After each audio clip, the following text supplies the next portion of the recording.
Welcome, everybody, to the Give It Podcast, the podcast for blurs, for nerds. If you have a fandom, you are most certainly welcome here. We are your hosts of the most, myself, Black Spartan, Show Guy Joe, and Tafara TV, with our very special guest. He is one half of the Victory Road podcast, and if you've seen this man on TikTok, he always does come with the hot takes. The Husky Hokage himself. Sir, I asked this question along with everybody else. It is the weekend, fellas. How we feeling? Feeling good. I got a few things to do and some gaming, but other than that, I'm feeling good, man. How are you guys? Still trying to recover. I was gonna say, yeah, Tafari, you're still recovering from DreamCon, and the hot take you gave was still awesome. I do agree with you on a lot of those points. Joe, what about you? Wait! You're trapped by societal convention. Where is that one from? That I'm lost on that one. Phineas and Ferb, Doofenshmirtz. Okay. Yeah, okay. I'm tired. My birthday vacation started yesterday. It is my birthday tomorrow. Mm-hmm. I've already had cake. I've already had pizza. I've already had ice cream. I've already had Rolaids. Welcome to 42. I've already had Rolaids. Happy early birthday, sir. Happy early birthday. And as you all guys can see, we are level upside, which means we do watch a language on this podcast, but words do fly. At the same time, we do show movie trailers and video game trailers that might be too intense for younger viewers, especially tonight, because there are quite a few of them.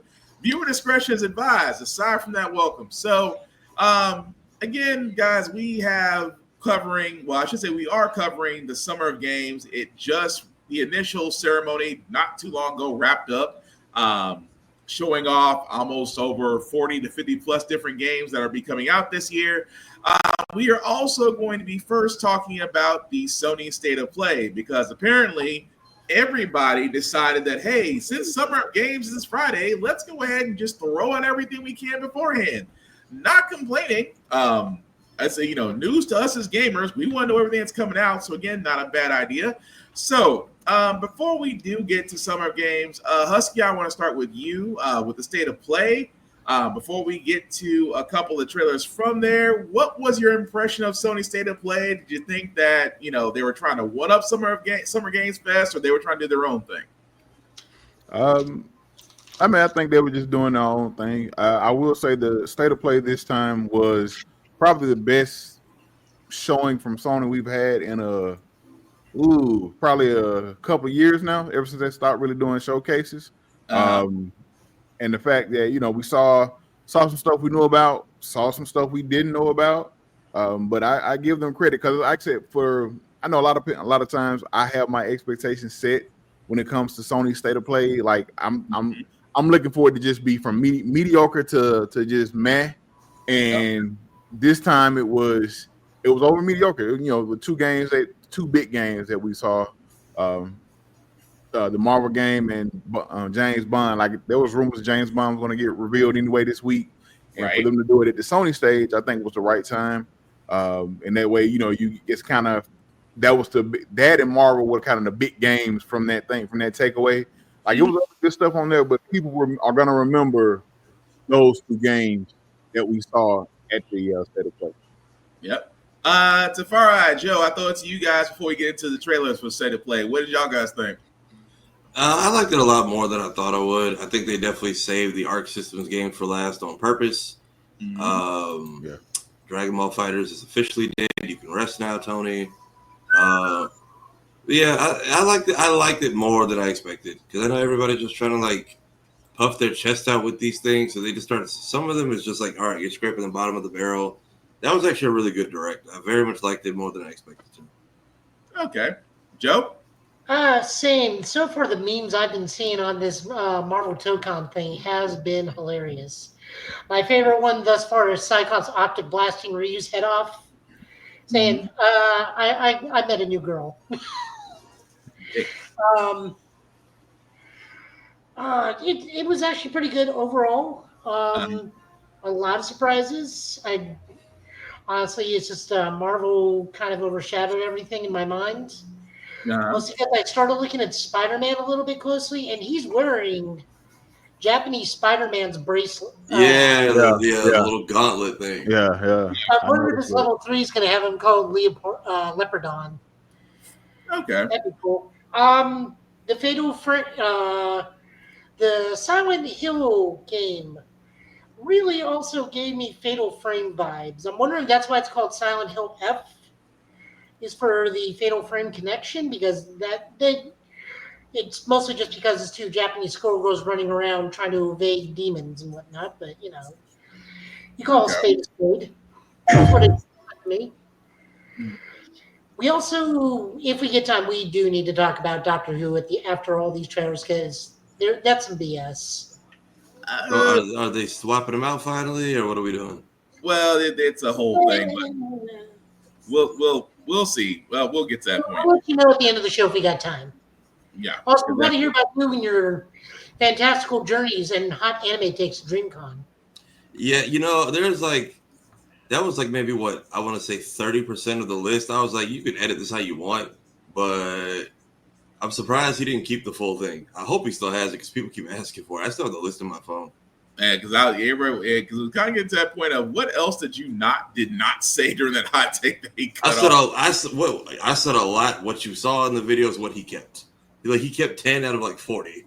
Okay, fair enough.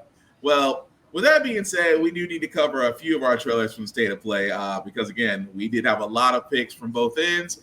I'm going to start with Luminous Arise because it was the first trailer that did come from the State of Play, and I think it was something that nobody expected. But I would say this. It is interesting, but does anybody want to give their opinions on it before we play the trailer? I'll wait for it to go. All right, Husky, Joe? It looked interesting. I was coming from a guy that when my first game Tetris. It piqued my interest and caught my eye when it came over, and then I heard beats. Yeah. Okay, Joe. We got the double deck. Oh yeah. Hang on, I completely forgot. Whenever this happens, I have to make sure the screen is gone first because StreamYard can't solve their audio problem.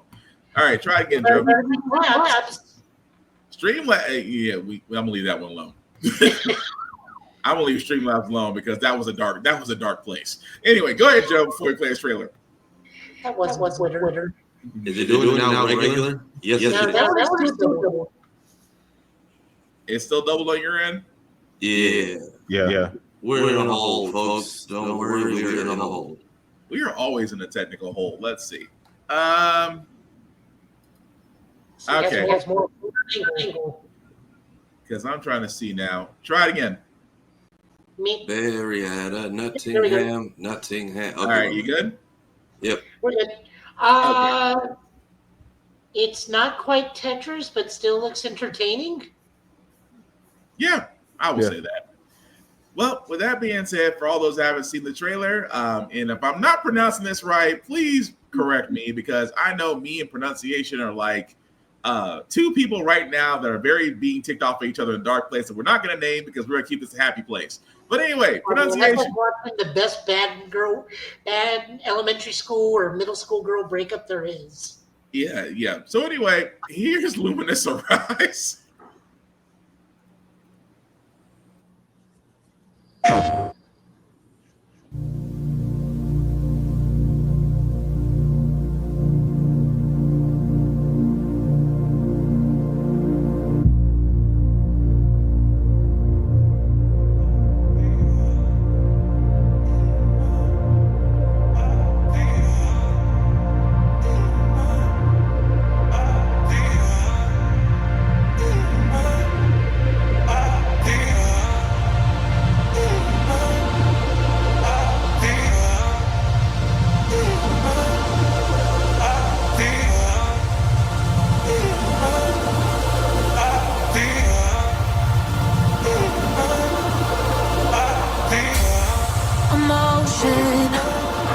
Running through our veins, heartbeat. Love is making waves, emotion. Running through our veins, heartbeat. Love is making waves. I'm facing my fears, not backing away.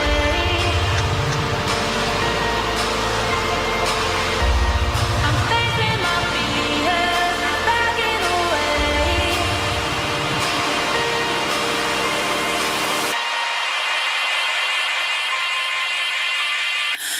We're touching skin to skin, the bodies that we're in. We're feeling everything. We're only human. No superheroes can save us all in the end. We'll break away with it. We're only human. Emotion running through our veins. Heartbeat. Love is making waves.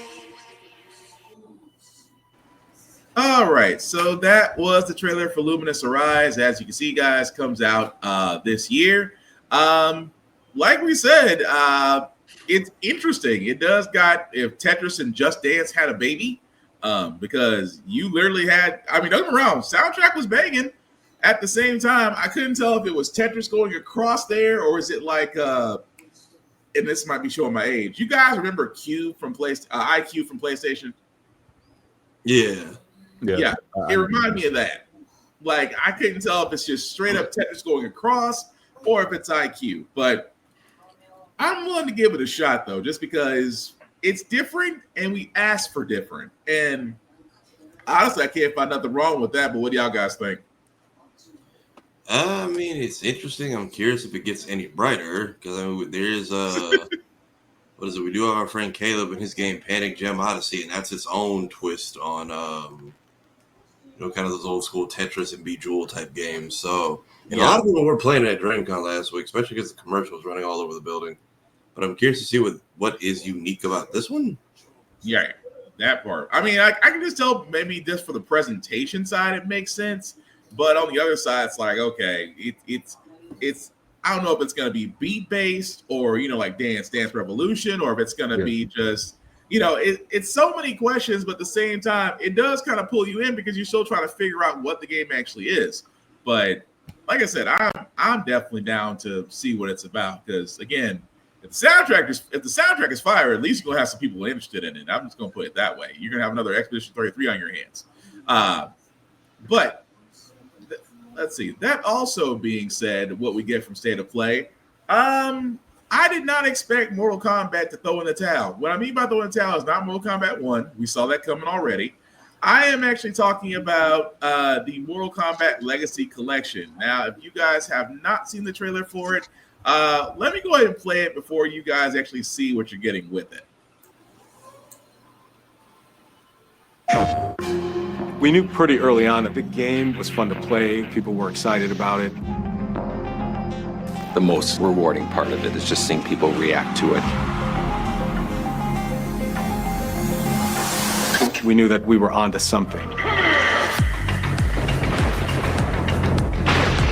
It was such a shock to see this game. I was like, I can't believe this game exists.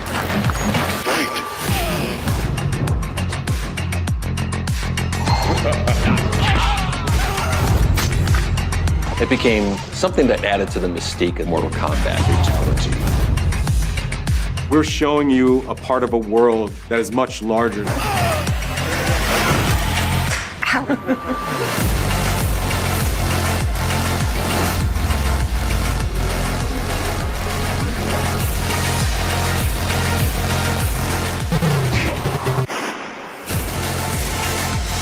There was no template to make the games. It's a bit of the Wild West. Every part of that game is an expression of who we were and what we wanted to do. Flawless victory.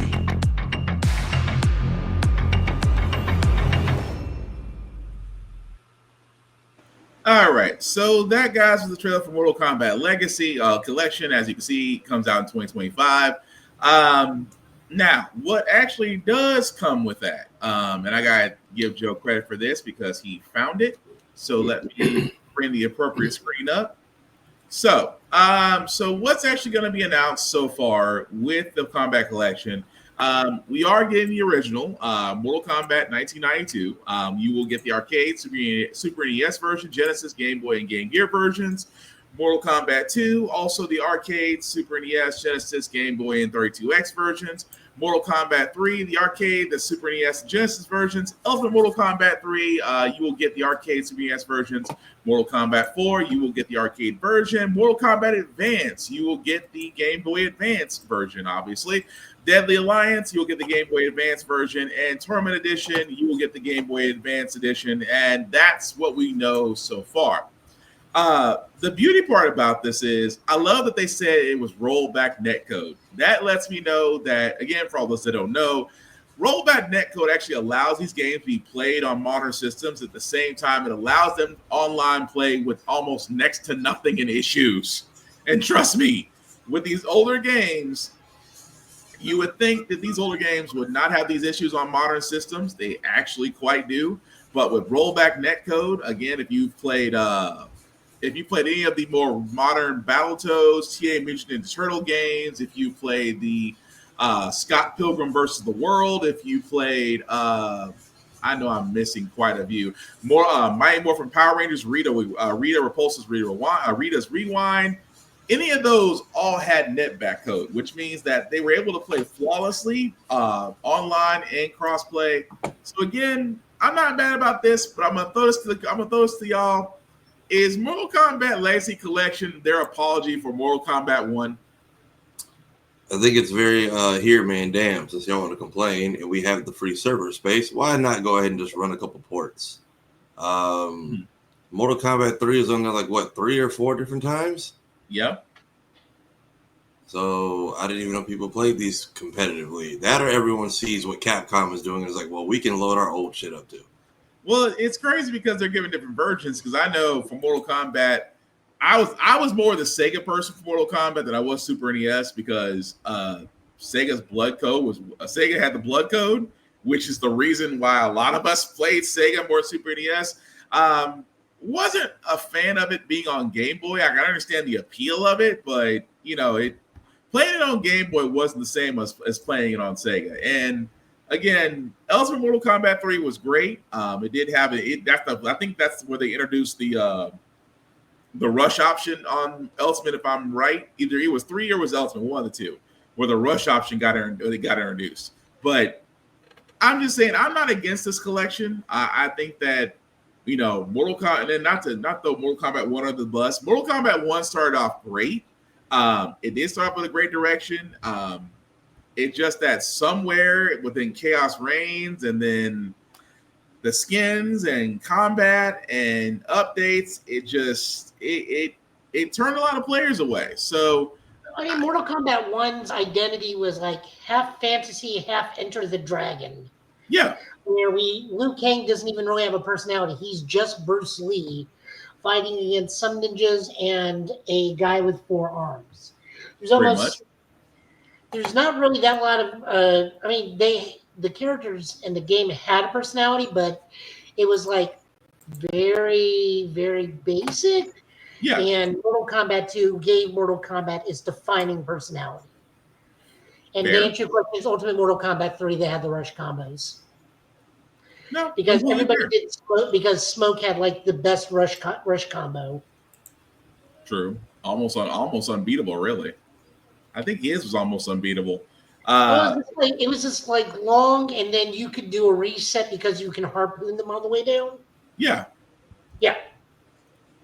No, you're completely right. Yeah, but it's just like I said before, it's just one of those things where I looked at this, I'm like, I'm not against the Legacy Collection being there.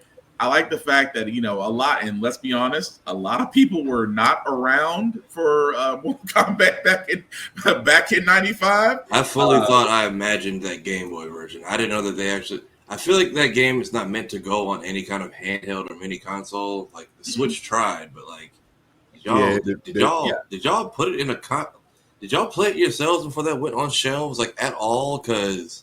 What are you talking about? That was at my Pizza Hut. Right next door to the Blockbuster when I lived in Oklahoma. Two things that let me leave it on because I know most kids say, "What's Blockbuster?" You're gonna feel real old if you don't already feel old already. You trying to explain Blockbuster to kids? What do you expect? What do you think? Did they say there wasn't a price listed for it yet? Was it? No, sir. No. As of right now, there is not a price for Legacy Collection. I can only assume it's either going to be depending on a certain person how they feel about how they want to price video games. You could be looking at $60 or $70. If that game is more than, just being honest, if it's more than, I'm pushing it with this $40. If it's more than 40, like I'm, and the only reason I'm saying that, well, because they're not updating, so they're not updating anything as terms of graphics or whatever. They're just making the game so that you can play them on the current gen system. So there's not really a lot of, it's porting basically. It's basically, you know. So, and I get it, you know, several games or what have you. 40, maybe $50, depending on, because I saw the 3 question marks. So I'm assuming that could be, you know, that could be some extra stuff coming, some surprise stuff, trilogy or whatever. But like that's, you know, it all depends on the price. From at least for me, it really depends on what the price is going to be because $60 or $70, man. I know. For games, for almost 23-year-old games, yeah. I'm sorry, Joe. Go ahead. Sorry. It's going to depend what those question marks are. Now, we do see that they are also doing artwork. I believe they were interviewing Terry Hoskins in one thing, and I think that may have been one of the interviews from one of the movies. That means we're doing behind-the-scene footage from the movies. Okay, probably. We can also have Combat Cart could be on this thing for all we know. Mm-hmm. It's possible. I mean, like I said, again, I'm not sure if it justifies a $60 price tag, but like I said, these are 20-plus-year-old games that they're trying to make available. They're trying to make available, but I'm sorry. Go ahead. Go ahead, Husky. I'm willing to be a bit more lenient to 50 to 60, but that's only dependent on what the question marks are. And see, I'll say 40 for base and maybe 50 depending on what the what like the question marks are with the special. Because I was looking at trying to look at the price of the Cowabunga collection. Yeah, when it dropped, because I have the Cowabunga collection, but I didn't buy it when it first dropped. But like I think when it first came out, it was about $40 or $50, and you got like 13 games, including the arcade game stuff like that. So for me, I would like to say it all depends on what their price is. But once it's gonna really depend on that price range. You're right. Yeah, Cowabunga was like if you wanted the base game with nothing special, it was $40 up front, and that was, I mean, trophy system was a little wacky, but cheap and easiest platinum I could ever get. Yeah, that one was good. I don't know what's up with these other ports. Like Asper Media, I need y'all to stop touching Star Wars because at like $90, I get it. It's technically $10 a game, but $90 for that entire collection is wild. For what collection? It's hold on, let me see if I can find it. It's basically the company that's handling all the ports. So it's like Battlefront 1 and 2, Jedi Knight, Jedi Outcast. Yeah. Was it .mu is the one handling the netcode, right? No, .eu is the one who's been doing all the side-scrolling games. They're great. It's the Star Wars Grand Collection by Asper Media. So you get... Oh, the ones that did the port but not really update anything. Yeah, so you get Jedi Academy, Jedi Outcast, Pod Racing, whatever the Saber Battles, Bounty Hunter, Republic Commando. Okay. Right. It's a lot of good stuff. I'm like $90 for games that all had problems when they dropped by themselves. No thank you. Yeah, and that was the thing. It's just that it like I said, it does go back to the price point. If the price point is attractive, it can bring people in. But like I said, if you're trying to tag $60 or $70 onto these games, you didn't learn your lesson from what happened after one. That's all I'm saying. But again, we'll see because I guess with more information coming out, we're about either like Joe said, they're either adding video content, behind the scenes stuff with the movie. It's a toss up. Like I said, if Midway or NetherRealm was smart about this, you would come in at a low price point. You would think. Otherwise you'll wind up like a Switch 2 in most stores right now, still sitting on the shelf. But I know that was terrible, but that's true. A lot of Switch 2s are still sitting on the shelf outside of our Honestly, podcast. they made it seem like it was going to sell out and there was limited consoles, and I'm sure Nintendo's punching air because it's like the one time we made extras. Meanwhile, you was like finding a damn Dragon Ball when you wanted to get the SNES and the NES Classic. Mm-hmm. And I it's just to the point, your point on that. I think they turned a lot of people. Well, just how the presentation of it turned a lot of people. Although granted, a lot of people still went and got it. You know, I know a lot of those people are happy with it. My cousin, he was reviewing it yesterday. He was like, "Hey, it's great. You know, if you got the money for it, go ahead and get it, just in case it goes up later on. But if you don't have the money, don't worry about it. You can wait for more games to come out. You'll be fine." You know, and that my point about that exactly. It's just the whole thing. It just if your system, if you're not without a Switch, okay, I can understand you go and you'll get one. If you got the original Switch, it's like a friend of mine said. If you can wait to hold off, just wait to hold off. There's not a big difference between this Switch. Yes, the Joy-Con. I like the Joy-Con designs. I like the fact that they have improved on them. You've improved the anti-drift stick issue. Cool, but you don't need to shell out $500 if your main one's still working. So I get it. And y'all couldn't put the thing like an inch deeper into the box because apparently if you staple the receipt hard enough, that's just your screen's entire ass today. Yeah. Correct. The game I saw that earlier. There were GameStop were messing up people on Switches because of it.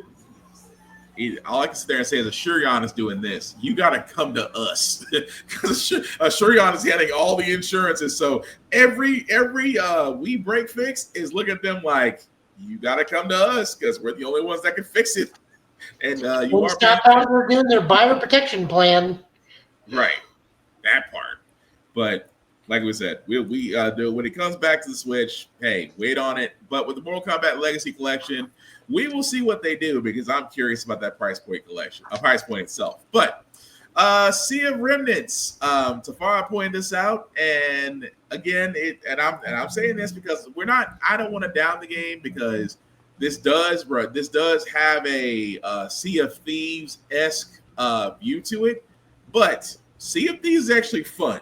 So if you actually play Sea of Thieves or want to play it, give it a shot. If you haven't seen the trailer for Sea of Remnants, here it is.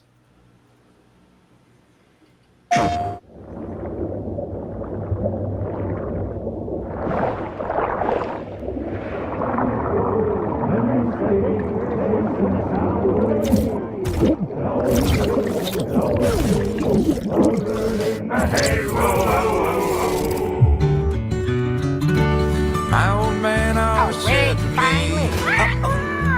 he told me to get a ship. Then it hit me all so clear. No old man just got a ship. Memories go, memories stay. We're chasing the sound of the waves. It always sways, it always strays. Standing on the beach all day. Whoa, whoa, whoa, whoa.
All right, so that was Sea of Remnants. As you can see, guys, wish listing now as it will come out next year.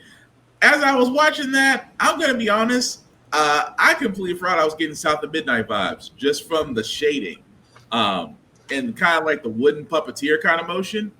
I actually like it. I want to give it a shot because again, it's like Black Flag without the ultra violence. Although I still say that's probably the best Assassin's Creed out there, but that's for a whole different discussion. But what do y'all think, fellas? It's giving Hello Neighbor, but at sea. Yes.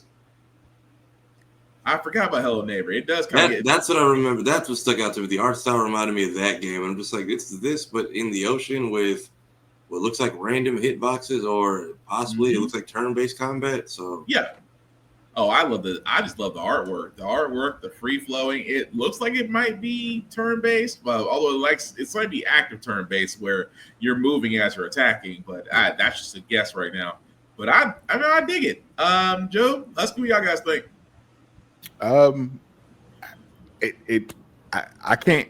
So I do my best as someone who talks about games, writes about games, things of that nature.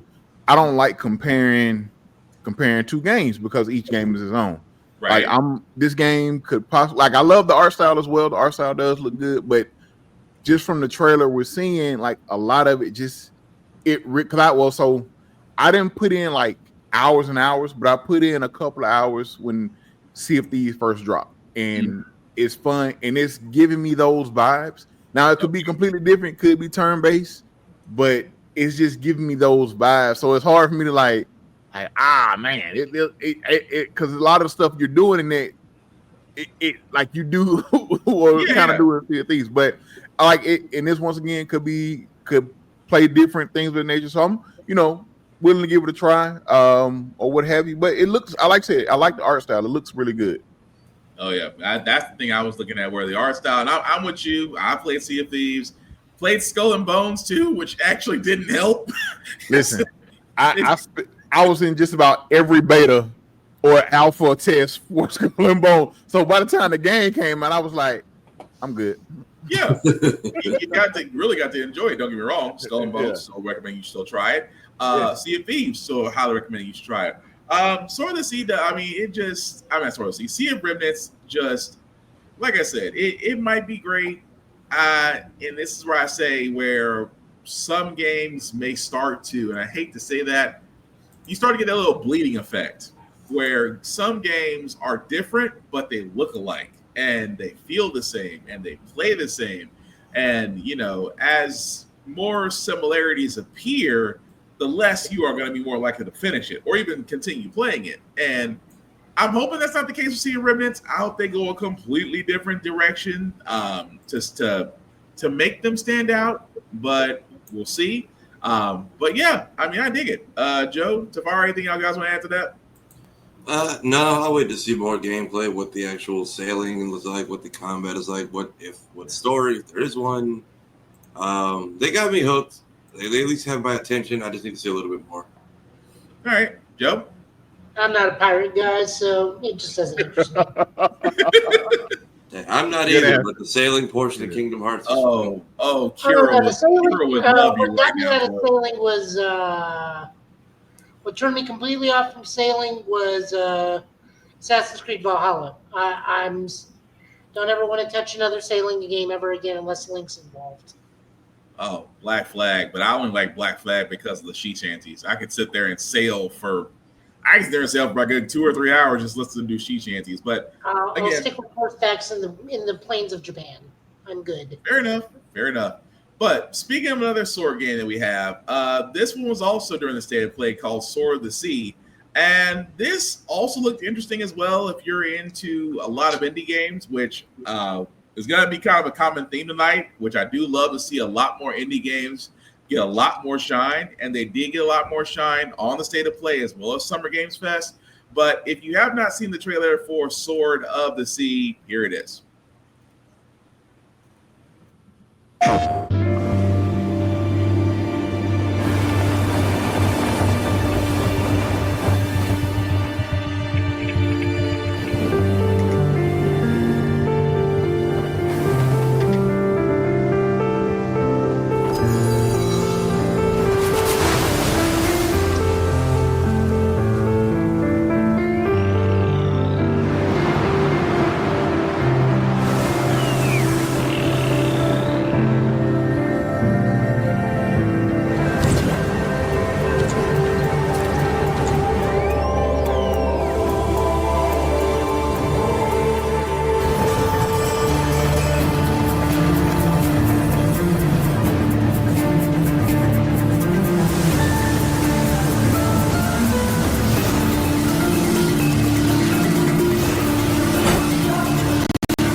So that, guys, was the trailer for Sword of the Sea. As you see, comes out August 19th for PS5.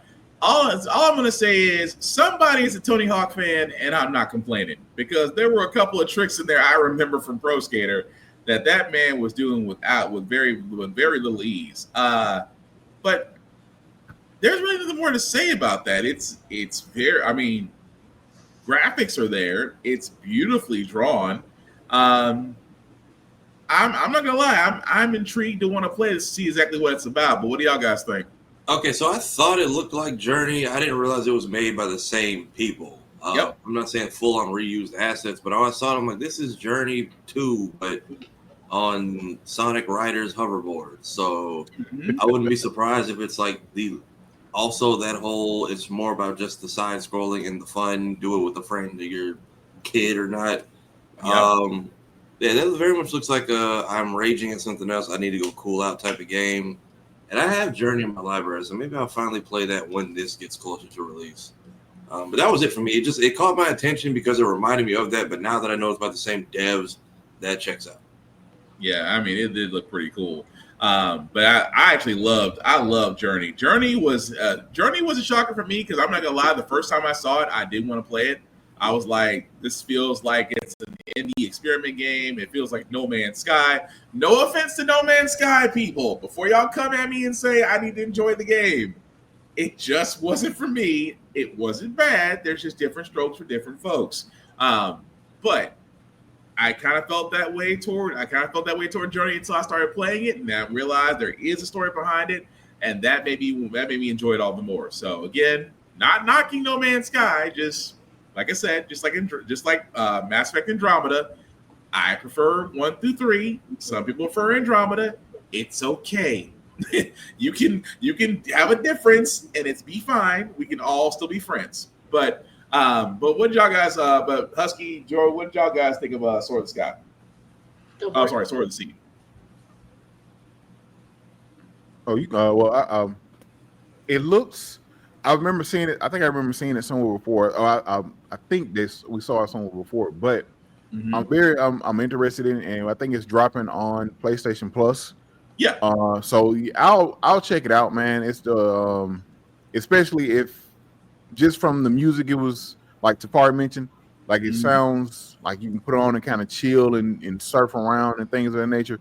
If the soundtrack kind of goes well with it, it'll be a nice chill game to play where you just kind of jump in and, especially if it's easy to jump in and out, where you can jump in, do a little surf, go through a board or a level, going around, and then you can kind of jump out, come back, so it looks interesting. I'll definitely be giving it a try, especially since it'll be on PlayStation Plus. Yeah, I would. PS. If there's one thing I'll say before we get to the next thing, PlayStation Plus, you guys are doing better.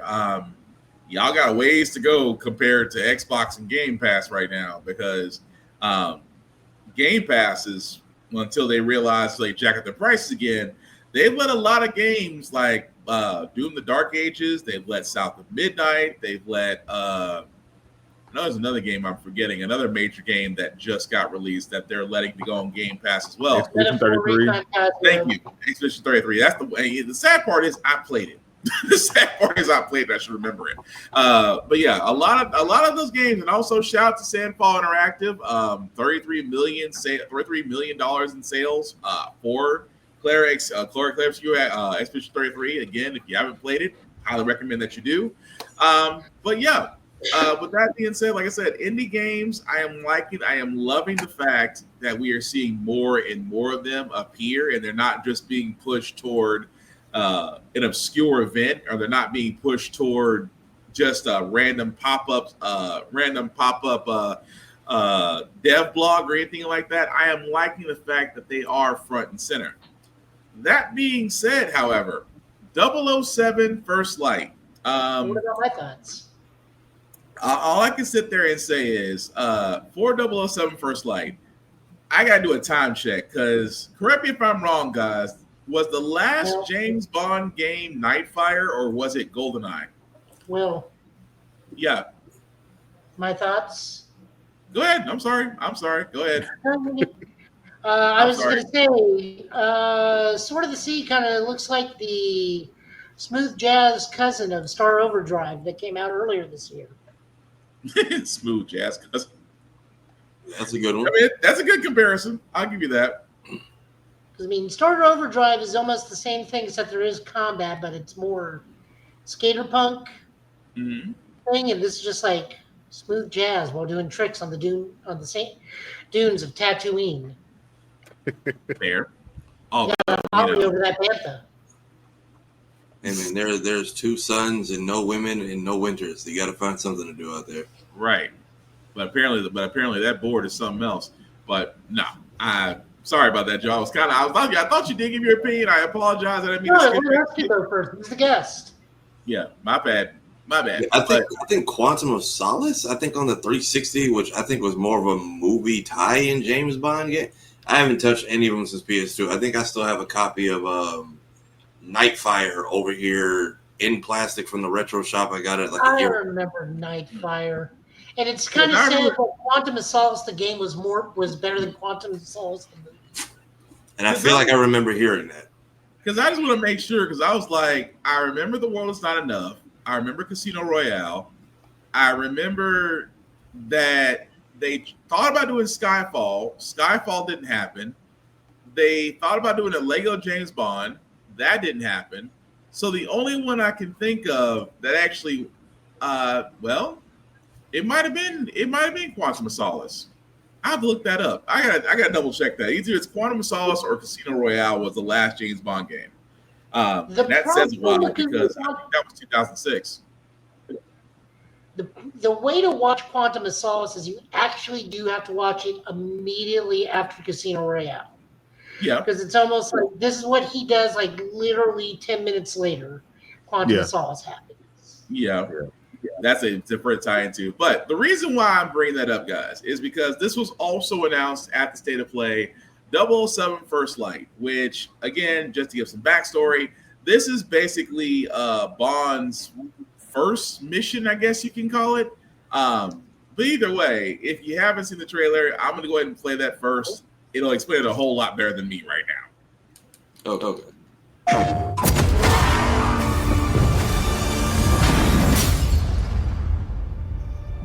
His parents cut their own rope to save him. He watched them fall, then found his way off that mountain. He was 11 years old.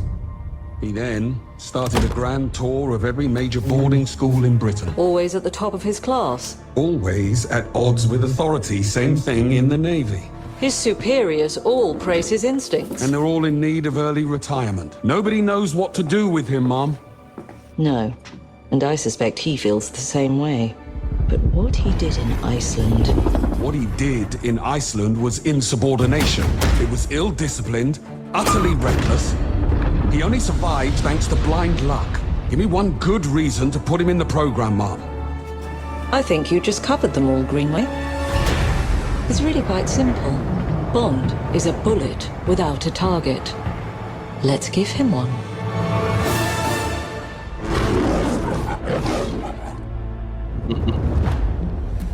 Do you have an appointment? The name's Bond.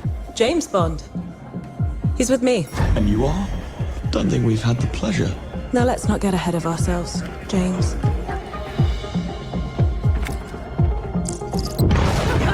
So you shouldn't have.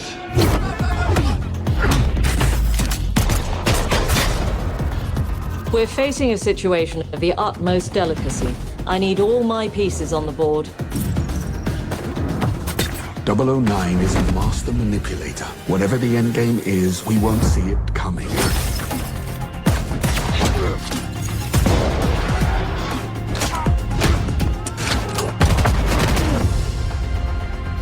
Jet lag gets me every time. She's not your friend, Bond. She's an asset. With respect, Mom. To hell with that.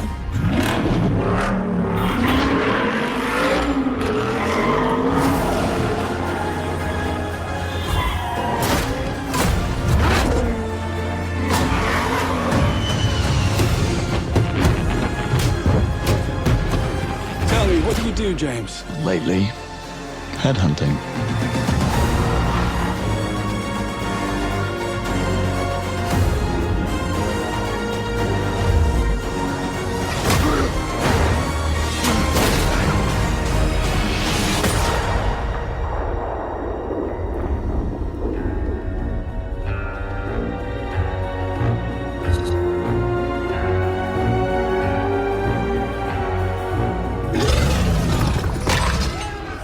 suppose this is another teachable moment.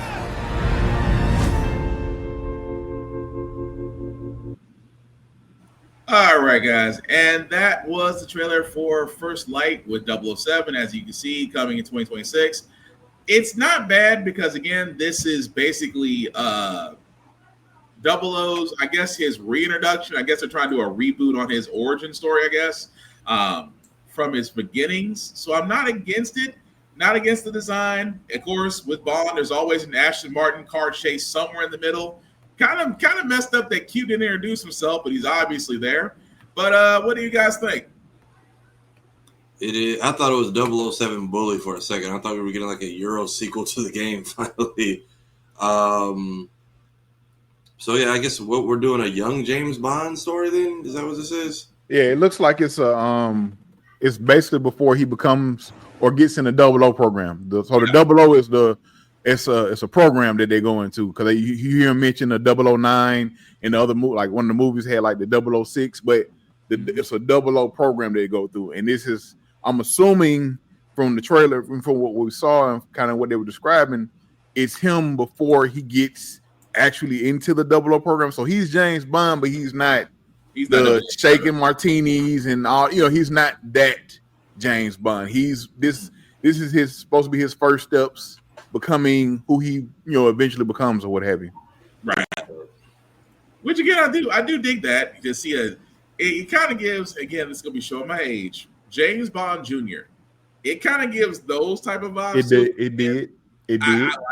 I like that. At the same time, I'll put it this way: if it plays like GoldenEye, I'm sold. If it plays like Nightfire, I'm concerned because Nightfire had problems.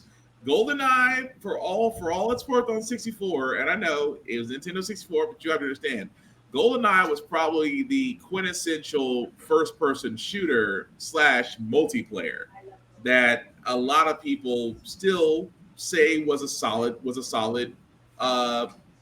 game. So, like I said, I'm hoping for the best for this, but yeah, I'm definitely sold. But Joe, what did you think? Why would you bring up James Bond Jr.? It wasn't bad. James Bond Jr. Come back to watch it? Yes, it wasn't that bad. It wasn't like Silverhawk's Hot Wings bad. No, it's right there. The low bar you're hitting is Big Bad Beetleborg's bad. Oh, there's nothing lower than that. Well, Mystic Knights. Big Bad Beetleborgs were listen. Mystic Knights of Tyranno was good. Compared to Big Bad Beetleborgs. Okay, so you look at it's Mystic Knights of Tyranno, Big Bad Beetleborgs, and Beverly Tattooed Teenagers from Beverly Hills. Listen. All of the accursed shows. Listen, all the Power Ranger ripoffs. You even VR Troopers. Like VR Troopers actually had some. I give VR Troopers that, but it wasn't bad. VR Troopers wasn't bad. In terms of Power Rangers ripoffs, it goes from worst to bad. From worst to watchable, it goes Tattooed Teenage Alien Fighters from Beverly Hills, which for some reason keeps coming up on this show. It makes its way back here every other time we talk about terrible shows. Big Bad Beetleborgs. Mixes Knights of Tyranno. Yeah. Oh, no, wait. I'm missing one. Saban's Masked Rider. Then Mystic Knights of Tyranno. Then Superhuman Samurai Cyber Squad. I was gonna say, what about okay. I was gonna Superhuman Samurai Cyber Squad. What about no, Husky. Me and Tafara do an Ultraman show every time there's an Ultraman series. So we are Los Luchadores, but that's a whole other show. That's different. Los Luchadores during the Fox shows, way back. Kid Turbo and what's his face. It was a sad part because Ultimate Muscle followed them, and you wanted to watch Ultimate Muscle, but you had to get past that show. Now, nothing ever is going to be for worst show ever. Vampires. Oh God, Vampires, where the CGI, the early stages of CGI, and that was good and terrible. When it makes reboot look good, then you got a problem. Ooh, oh, that was good and terrible. You know what? One podcast, we just got this research worst television superhero shows, and finally get a ranking on that. But I think Tattoo Teenage Empire from Beverly Hills will know if we top. That one is just who in the world in USA gave the green light to that one? I'll never know. But that's a zero or something. It looks fine. I guess this takes place right before Casino Royale, because Casino Royale is literally his first mission as a 00. Right. If we go by the Daniel Craig story, yeah. If we go by that, like I said, I'm not against it. This is before he actually gets 007 status, so this is going to be a lot of mistakes, a lot of quips, and that doesn't make any sense though, because Skyfall is where we learned that James Bond is just a given name they give to agents at some point. Right, but that's far down the line though. So they asked a question. Well, I was looking at something earlier. They were talking about the game. And during these summer game fests, if you like, they brought up the game and they showed the game. They also showed Hitman. Yeah. And Mads Mikkelsen, who plays I can't think of his name in Casino Royale.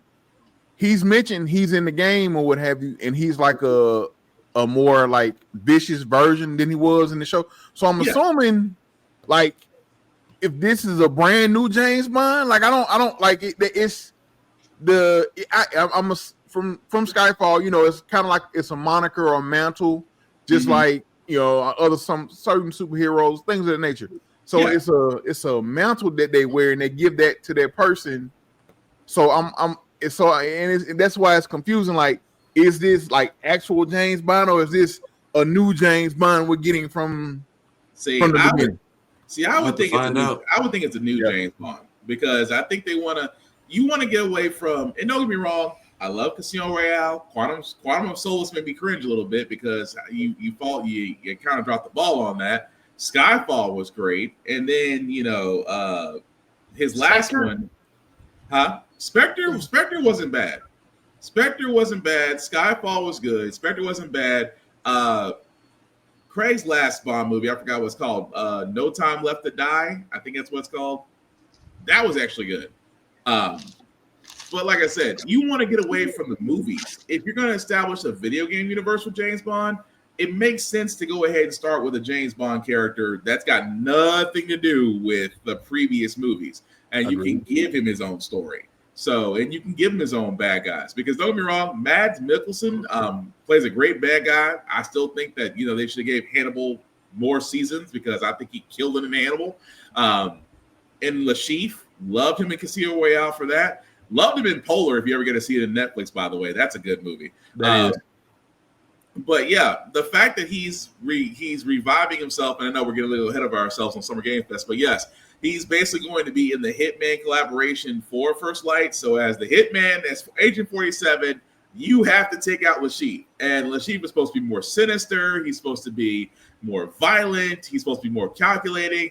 And he's voiced by the original actor from the movie. So that's just all an added bonus. But yeah, I'm looking forward to First Light. I want to see what they do with it. I want to see the storylines from it, I would think, because, certain companies, they have a certain studio behind them that's known for great story writing. I'm hoping they do not drop the ball on this. But again, that remains to be determined. But a couple more trailers from State of Play before we get to Summer Games Fest. Joe did hit on this one earlier, Silent Hill F, because it did give me Fatal Frame vibes. But I will say this before we play the trailer: it is Silent Hill, which means it's very graphic, very gory. So again, viewer discretion is advised.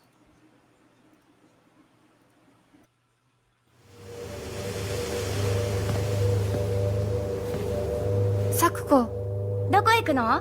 こっち通るの珍しいね。今は誰かと喋りたくて。私も後から行くね。うん。じゃあね。裏切り者。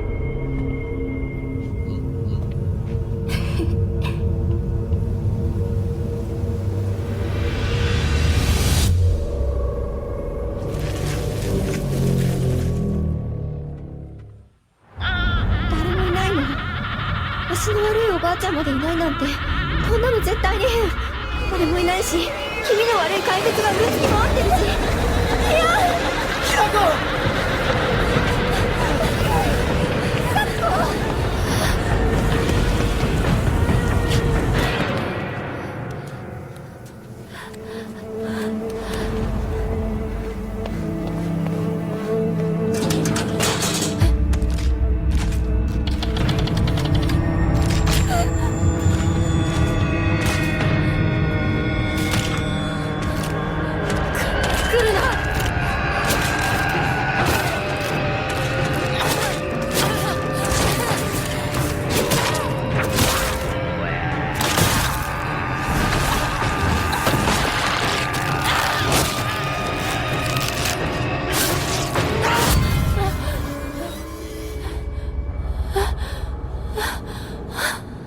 ひなこどこにいるの？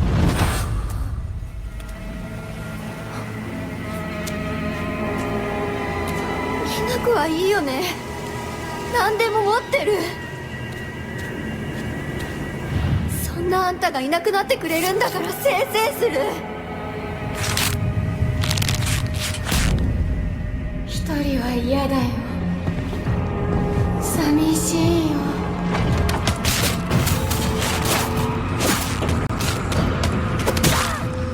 ずっと一緒だよって約束したよね。暗いのは嫌。一人ぼっちは嫌。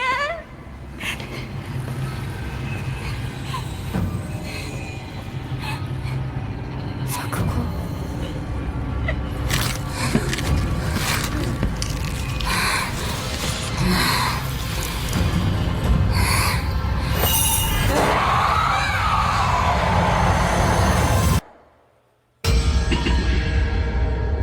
裏切り者。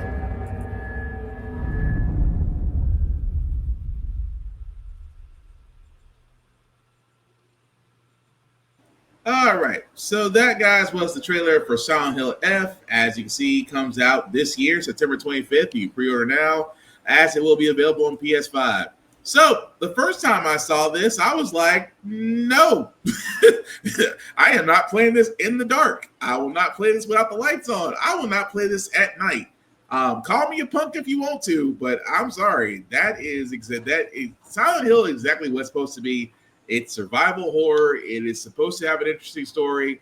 It looks like there's a story behind this town, behind this young woman. But the horror element is definitely there, especially with the mannequins that are just moving intricately and at the same time very menacingly. Whoever is the sound person for this game, you nailed it. I'm just gonna be honest about that. But I'm not gonna lie, I will look forward to playing this during the day. But what y'all guys think? Heavy on the creep and the demon factor. I thought you couldn't fight back at first, but even then, is that all you get is the damn lead pipe? Or it looks like it wasn't doing No, shit. you saw it with the Naginata. Well, in Silent Hill fashion, they usually do stick with the pipes. I do know in 1 and 2, they did have firearms, but bullets were almost next to impossible to find. So you really had to depend on blunt objects and sometimes strategy to get you through. So she might have. Go ahead, Joe. We learned from I Don't Want to Be a Magical Girl. Lead pipe solves a lot of problems. Oh yeah. Jesus, you ain't lying about that. But Husky, what do you think about Silent Hill F? Give it a shot or no? Listen, I'm all for the horror games, man. But if I'm in a horror situation, I'm gonna have a weapon that shoots projectiles with me. Mm-hmm. I'm not in the business of running from things like that or trying to fight those with a lead pipe. If I can't shoot it, I don't want to. I'm good. Yeah, fair enough. Yeah. I'm kind of a glutton for punishment because like I said, I'm a fan of the Dead Space. I'm a fan of Resident Evil. I'm a fan of just those. It's survival horror, but it's like as long as and I hate to say this because I know one time I messed up and I played Dead Space at night and then I realized I couldn't go to sleep. because the last thing you see is those monsters you're fighting, and then you just turn off the game. It's like, oh crap. Let me turn on and watch some TV for a while. Let me watch some comedy shows and get my mind right. But no, in this case with Silent Hill F, I definitely want to give it a shot. Every Silent Hill game I have ever played has always been different. Except for, 1 and 2 did have some continuity with them because you played one as the woman, and then you play the other one as his wife, trying to set her in the same town. But yeah, I am just curious to see where F takes us. But like I said, I'll be playing with the lights on and during the day. So there's that. Joe, Final Fantasy Chronicles, Final Fantasy Tactics, the Ivalice Chronicles. Anything that you want to talk about, sir, before we play that trailer? This is the third time this game has gotten a title. Because this was originally on Game Boy. Then it got remastered on the PSP as War of the Lions. Now it's got another one. There's also a very big remark from the director of this, who goes, "When I first released this game, it was during Japan's pop of the economic bubble. Everybody was left destitute. A lot of people were left destitute. A lot of people had a lot of issues, financial things. We are now releasing it at a time where the world is at an all-time low, so this game must come back to preserve." Okay. Well, for all those that haven't seen the trailer, this is Final Fantasy Tactics, the Ivalice Chronicles. Hope I pronounced that right. Summertime vibes are high.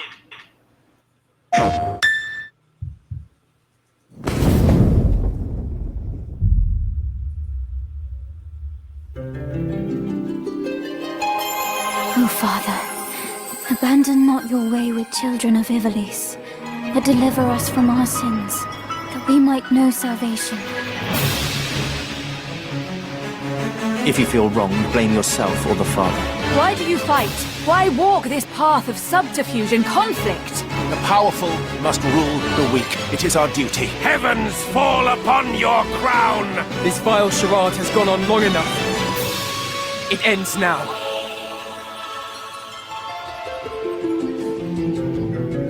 Do you remember when your father showed us how to make a whistle of a blade of grass?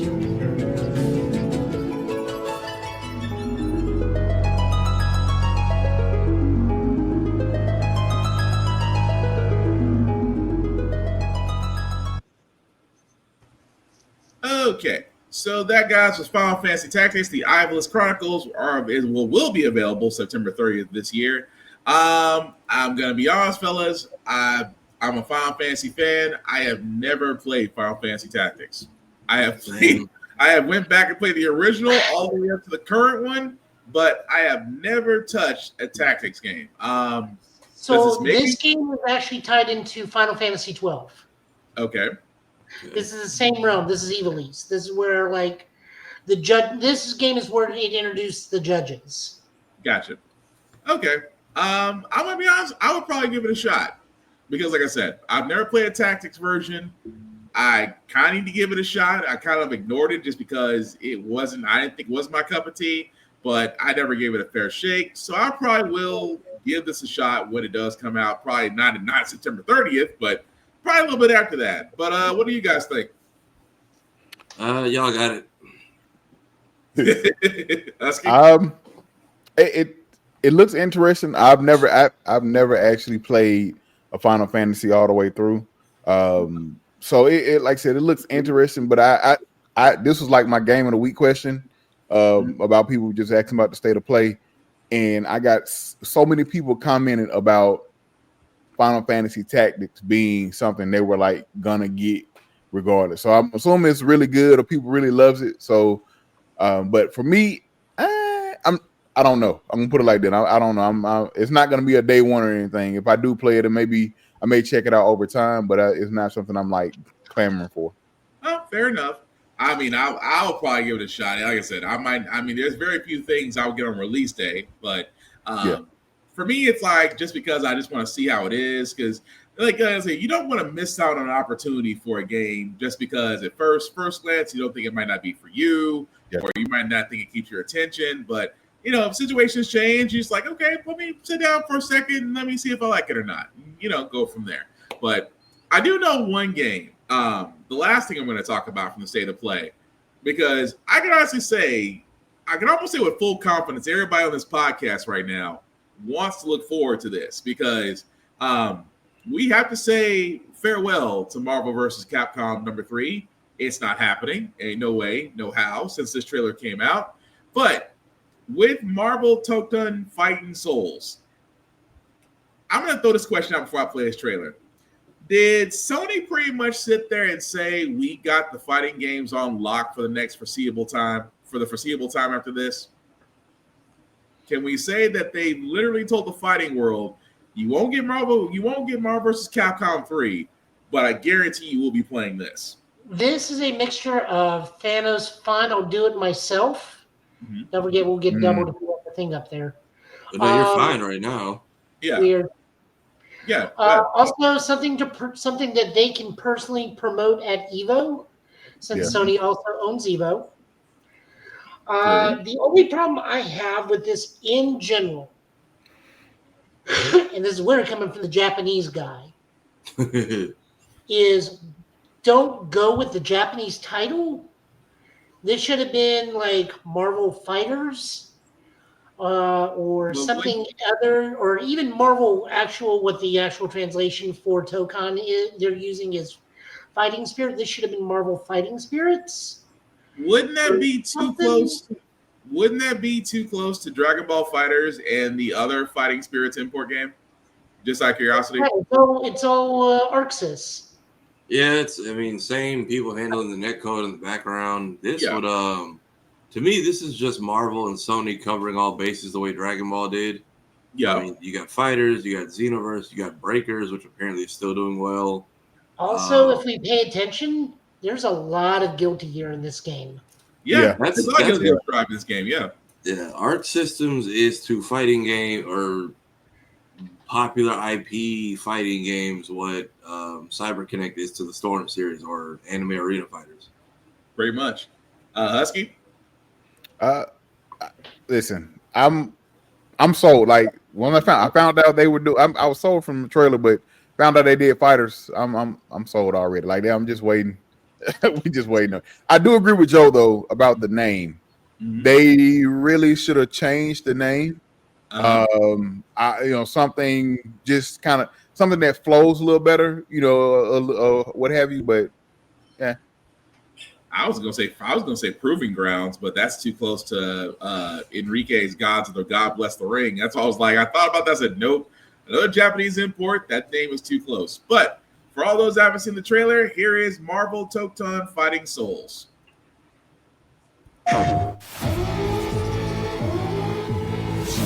自由のために戦う。さあ、お手並み拝見といこう。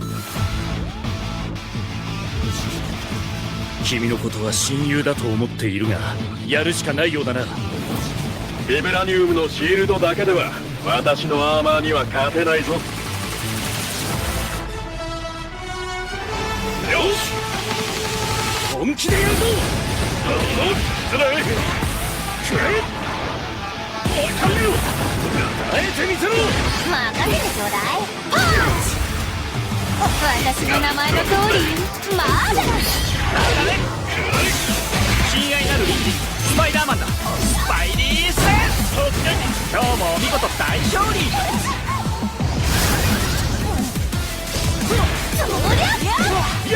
俺とやり合うってか。調子が出てきたぜ。俺様の名はスターロード。胸に刻んでおきな。覚悟しやがれ。シートベルト知れません。イーストロス流のスペシャルメニューをお見舞いするぜ。いやーベイビー。今からその目に焼き付け貧弱なる。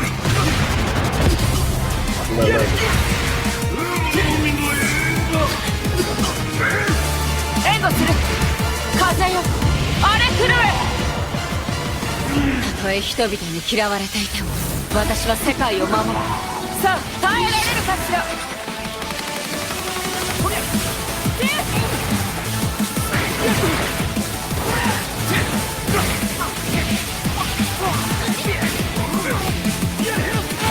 正義のためにこれが私の こっちだよ全てをやっ尽くす抱かれなさいせやまたなベイベー我々のチームワークは絶対に破れないマーベル闘魂ファイティングソウルズ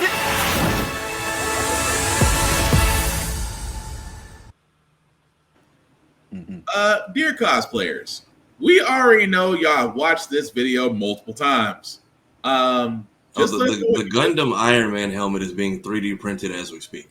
Someone's doing the stitching for that Captain America vest right now. Yeah, man, I can already tell off the bat. Yeah, that someone's already. I can already tell you off the bat. Somebody's already going to somebody's going to do like I was talking about Gundam Iron Man, literally. Captain America, if he was in Ghost in the Shell. I still say the big one. I'm gonna be honest with you. I gotta get a picture of it. Hold on a second. No, Spider-Man. Somebody is going to have the cosplay outfit for Spider-Man. Doom is too easy, but let's be honest. That Spider-Man that they're showing, that's clean. I mean, I understand it's not the most clearest picture as day, but y'all see what I'm getting at. But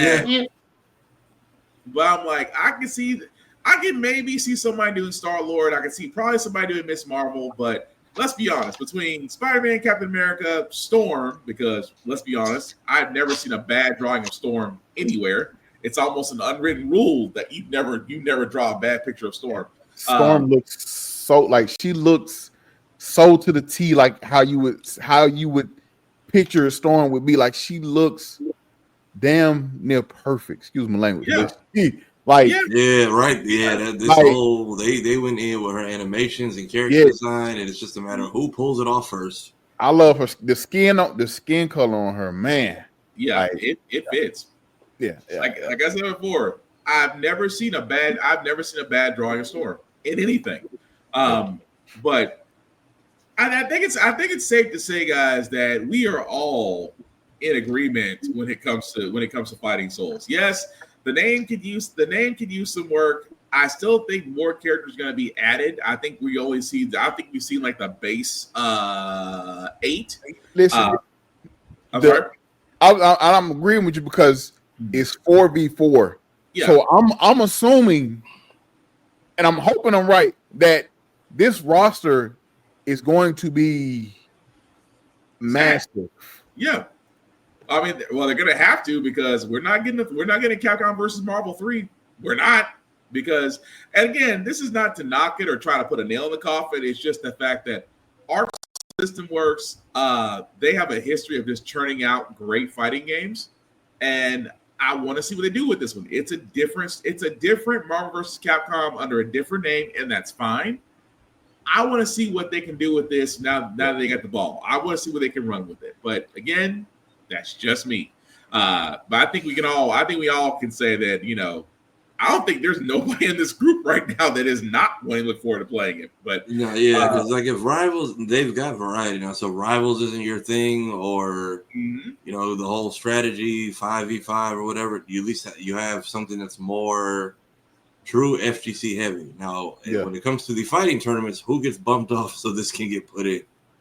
That's gonna be the thing. But this looks amazing. Like I said, I can't wait. I'm pretty sure to be down the line, more on the roster size, at least a starting roster. Because I'm assuming once again it's 4v4, so hopefully 20 to 40 people maybe starting wise. I love the fact they started with Robbie Reyes. Yeah. I know some people, they didn't go with Johnny Blaze. Like I love Johnny Blaze, but I love seeing Robbie Reyes and stuff. As far as Ghost Rider, he doesn't get no shine anyway. He doesn't get a lot of shine.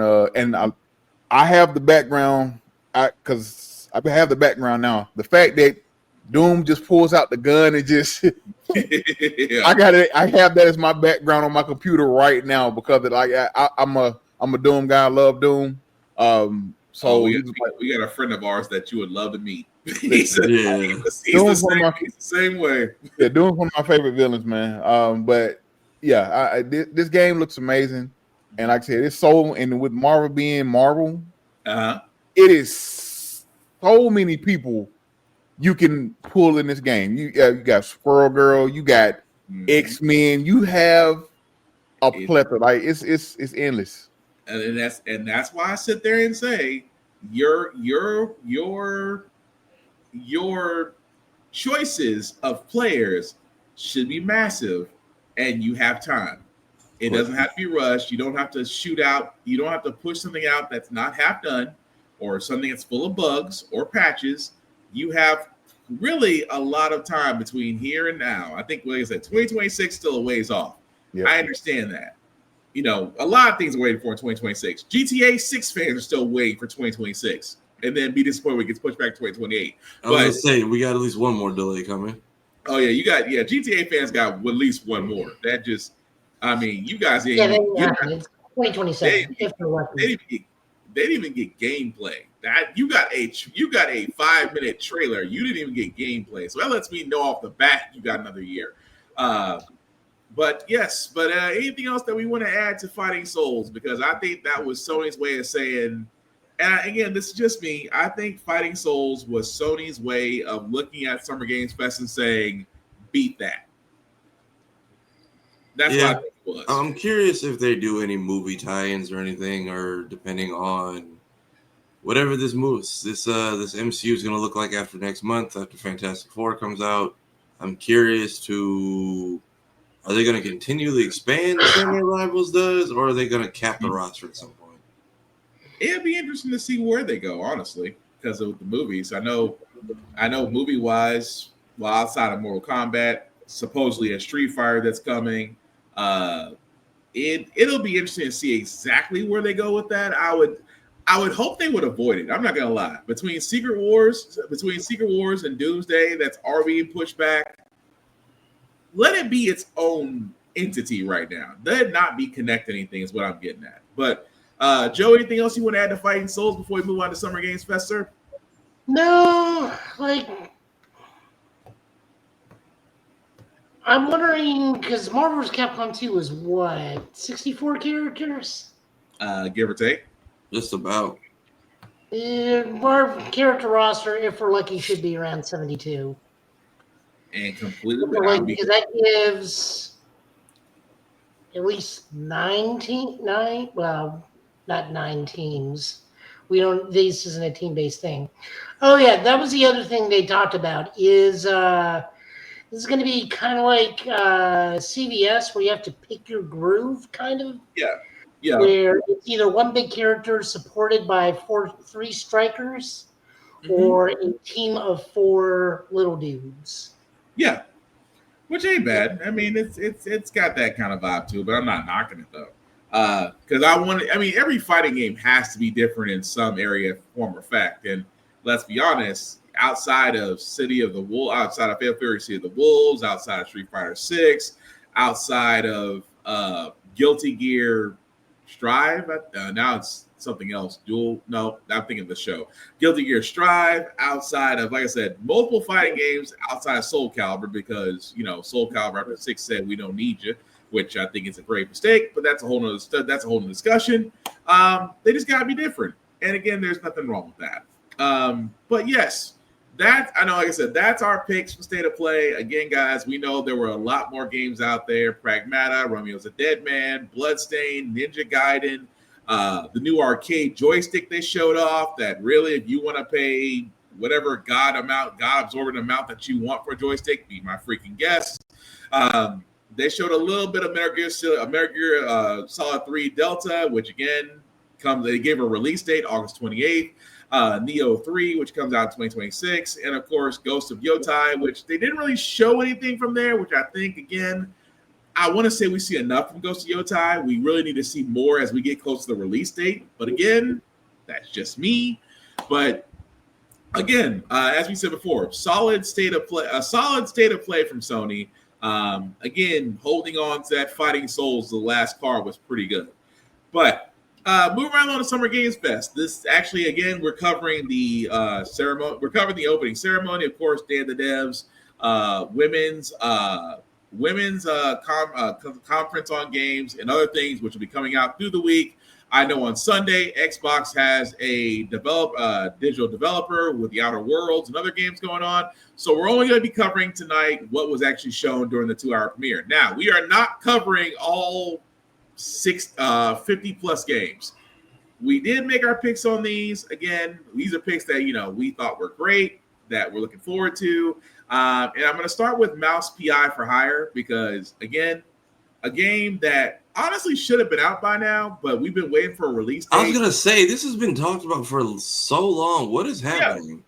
Yeah. It finally has a release date now because that was the thing about Mouse PI. At first it was just Mouse, then it became Mouse PI for Hire, then they pushed it back. But during Summer Games Fest, we actually got the trailer and we also got an announcement. We also got an announcement for a release date. There's something rotten at the heart of Mouseburg. Crooks beware. Detective Pepper's in the house. There are those who would bend the city to their will. Dumb wise guys and fake cheese wheels. And those who do anything to save it.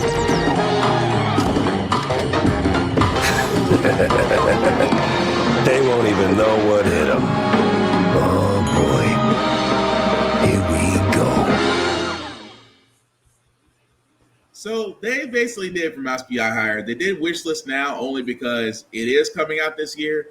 Now, granted, the date because we are sitting around June, so this is probably going to wind up either being a winter release or a fall release, just because they said 2025. And like I said, we're literally in the middle of the year, which I think is crazy. Blink, and it's been 6 months already, but yeah. At least we're either going to get this in the fall or the winter. But again, Mouse PI for Hire, want to play it. I love the black and white. I love the first person shooter. I love the fact it's like if Mickey Mouse just had a bad name. But that to me is why I like about it. But Husky, Tafara, what do you guys think? I'm ready to play it. I wanted somebody looked up the year that Mickey Mouse's copyright was up. It was like, let's get the cookie in the lab ASAP. Pretty much. So I know somebody at Disney is pissed or trying to file some legal loophole. I mean, if y'all want to go ahead and put like a fake Winnie the Pooh boss in there, you have the chance to do the funniest thing right now. And then is it Troy Baker doing the voice? Yeah, he's the character. He's the voice of the main character. Yeah. Yeah, this is going to be hilarious for all of no reason, and I'm here for I don't think it's going to be a long game, but I'm very much here for however this is about to play out. Okay. Husky? Yeah, I'm with Tafari. I am ready for this game. I've been excited since the first time we saw it. You're adding the details. I love the black and white. I love the art style of this. It looks like it's going to be fun, man. I'm all for them taking their time because this game could be a massive, massive hit. And it doesn't have to be, I don't need a full detailed story. Like Tafari said, know who you are in this situation. Right. This game, make it fun, make it funny, and make it entertaining. Right. And you will have people buying this game and possibly see a sequel down the line. But that's all you got to do. And I hope they hit it on the head. I plan on checking it out. I'm really excited for it. Fully agree with for me on that. But the next game we want to show, again, this is why I hate VR. I hate VR because, I'm not trying to knock VR. If you like VR games, cool, that's for you. Throw on the helmet. Try not to bump into anything while you're playing. But good on you. What I hate is that certain games don't need to be just VR exclusives. And Deadpool's VR, as cool as the trailer was, it does not need to be a VR exclusive. But for all those that haven't seen the trailer, here it is. Ooh, Red Band trailer. Hell yeah. Handcrafted with cuddles by the Merc with a MetaQuest. kick back and bask in the glory of gaming's first quintuple egg tropical farming sim experience. Oh, hi, new friend. Escape the turd burger of late-stage capitalism and enter a world of VR magic and wonder. You'll care for exotic pets, the elderly, and dysfuncting with hip-hop Satan. Oh, don't worry, he's a fascist. He deserves this big time. This guy's a total dick. What the hell? Who designed this shit? I wiped my ass on this first. You're welcome. Who got the lobotomy with fries? All your dreams of being inside me come true in VR. Spider-Man gets Insomniac, and I get this shit? I'm craving Korean barbecue now. Is that weird? Whoa! Yeah, so that, guys, was the trailer for Deadpool VR. As you can see, exclusive to VR on MetaQuest 3 and 3S. The thing I hate about this, and I say hate because, again, I'm not hating the game. We haven't had a Deadpool game since the 360. The PS4. I think it was a 360 title as well. Yeah, I know it shot up to like $200 a copy when Deadpool and Wolverine came out, and it was on my wish list. And I'm like, yep, should have bought this sooner. Yeah, because I remember Deadpool back on the 360, and I think they kept it. I think it was a $40 game, but good lord, that was almost 10, 15, almost 20 years now. But the thing I hate about this, that number one, it looks great. Like I said, if you have a VR, go nuts, have fun with it. If you don't like VR like me, this should be on a console. It's just like Batman's Arkham Shadow. Yes, I will always play a Batman Arkham game. Will I put on a VR helmet to do that? Not me. Not for me. It's not my choice. Not my preference. But if you had put that on a console, I'm down.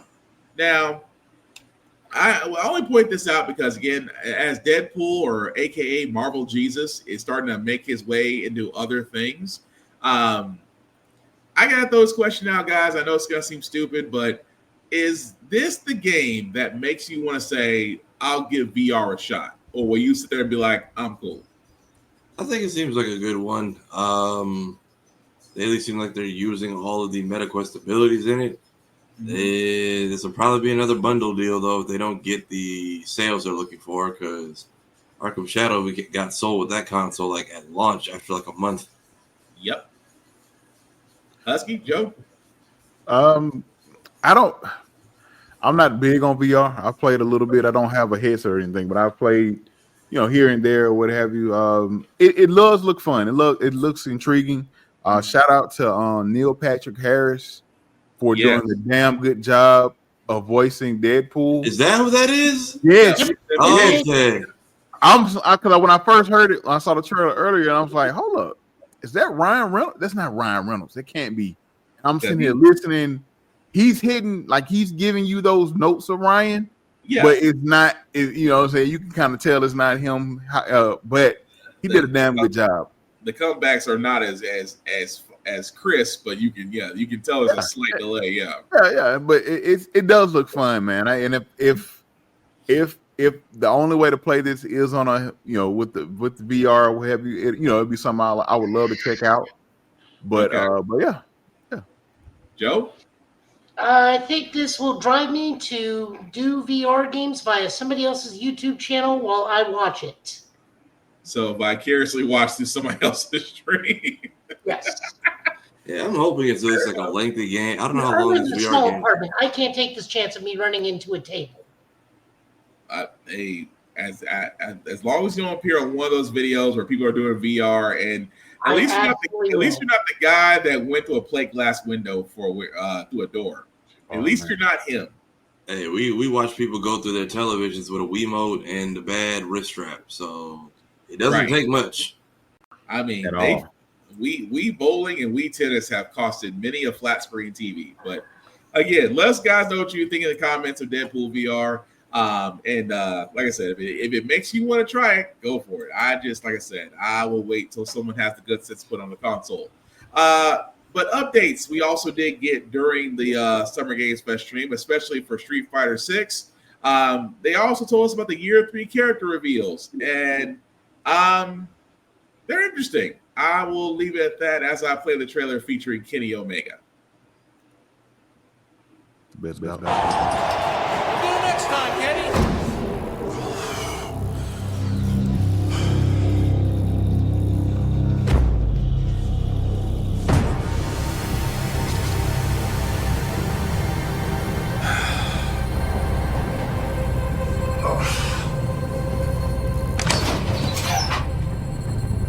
Let's rumble.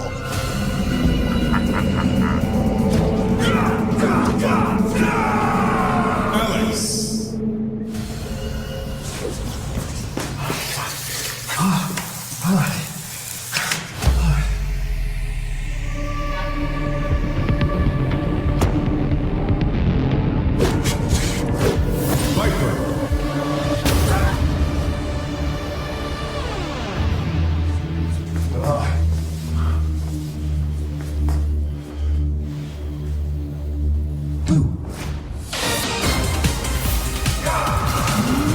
Ingrid. Oh.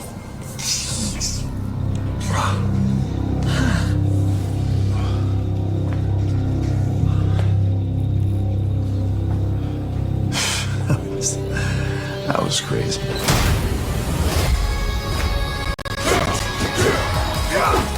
Sagat. Street Fighter 6.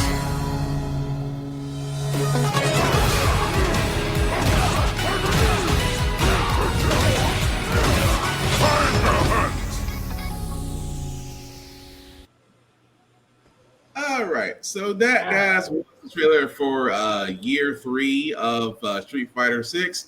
As you can see, we will be getting a bevy of new characters. Let me just go back for a second because still laughing at old man Sagat. So we are getting Sagat, we are getting C Viper, we are getting Ingrid, we are getting Alex for the next couple of years.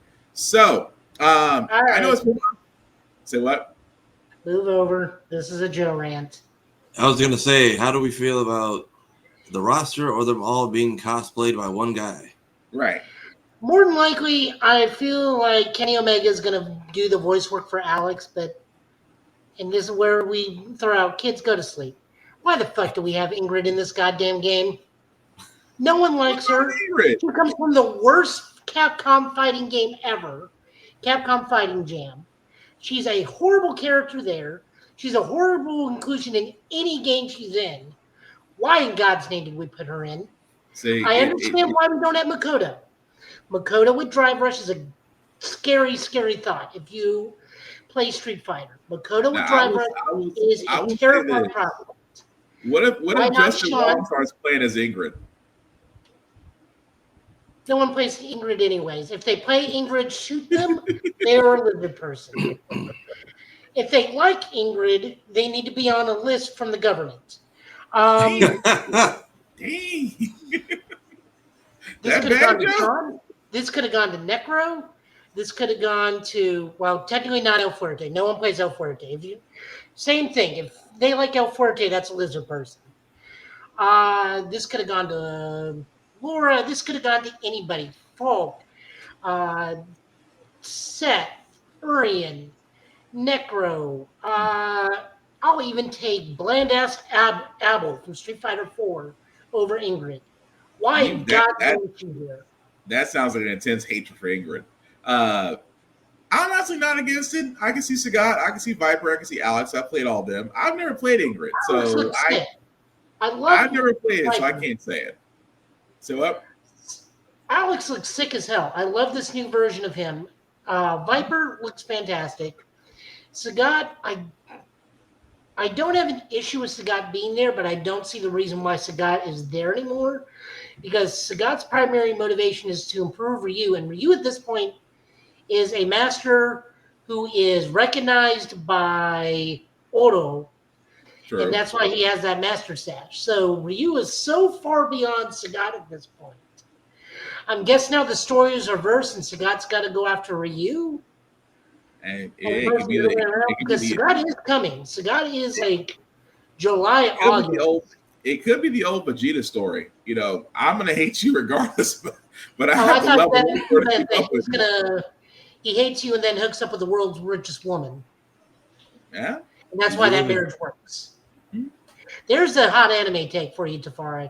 The only reason Bulma and Vegeta work is because she's rich and he doesn't have to do jack shit. One of the ones that cut out was Yamcha was a victim. Bulma was the problem. Yes. This is true.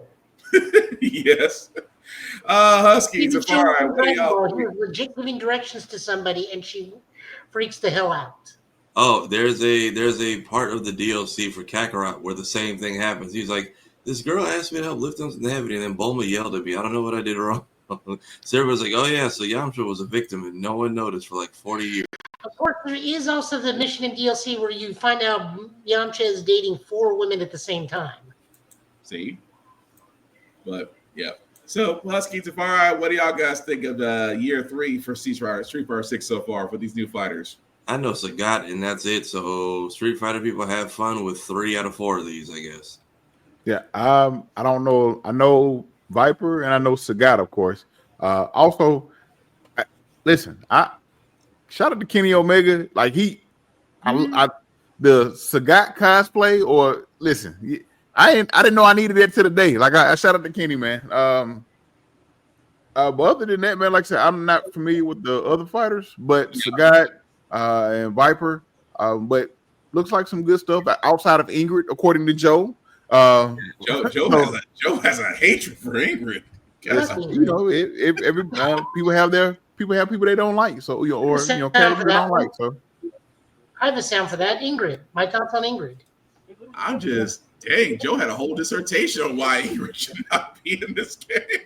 Yeah. I mean, some characters will piss you off that much. Oh, yeah. I understand. I'm not knocking them. I got my list of characters that should be in some fighting game, so I understand the hatred. Husky. So Alex is the main character of Street Fighter 3. He is a grappler. Okay. He's the one who pretty much does like a super version of the last ride. Oh, okay. Yeah. Hyper Bomb. Yeah. Like I said, my thoughts on Ingrid once again. I'm sorry, just that's gonna stick with me for a while. But with that being said, we also did get other characters that were recognized or revealed, especially in Marvel's Cosmic Invasion. We did actually get the trailer for She-Hulk and Rocket Raccoon. If you haven't seen the trailer, here it is.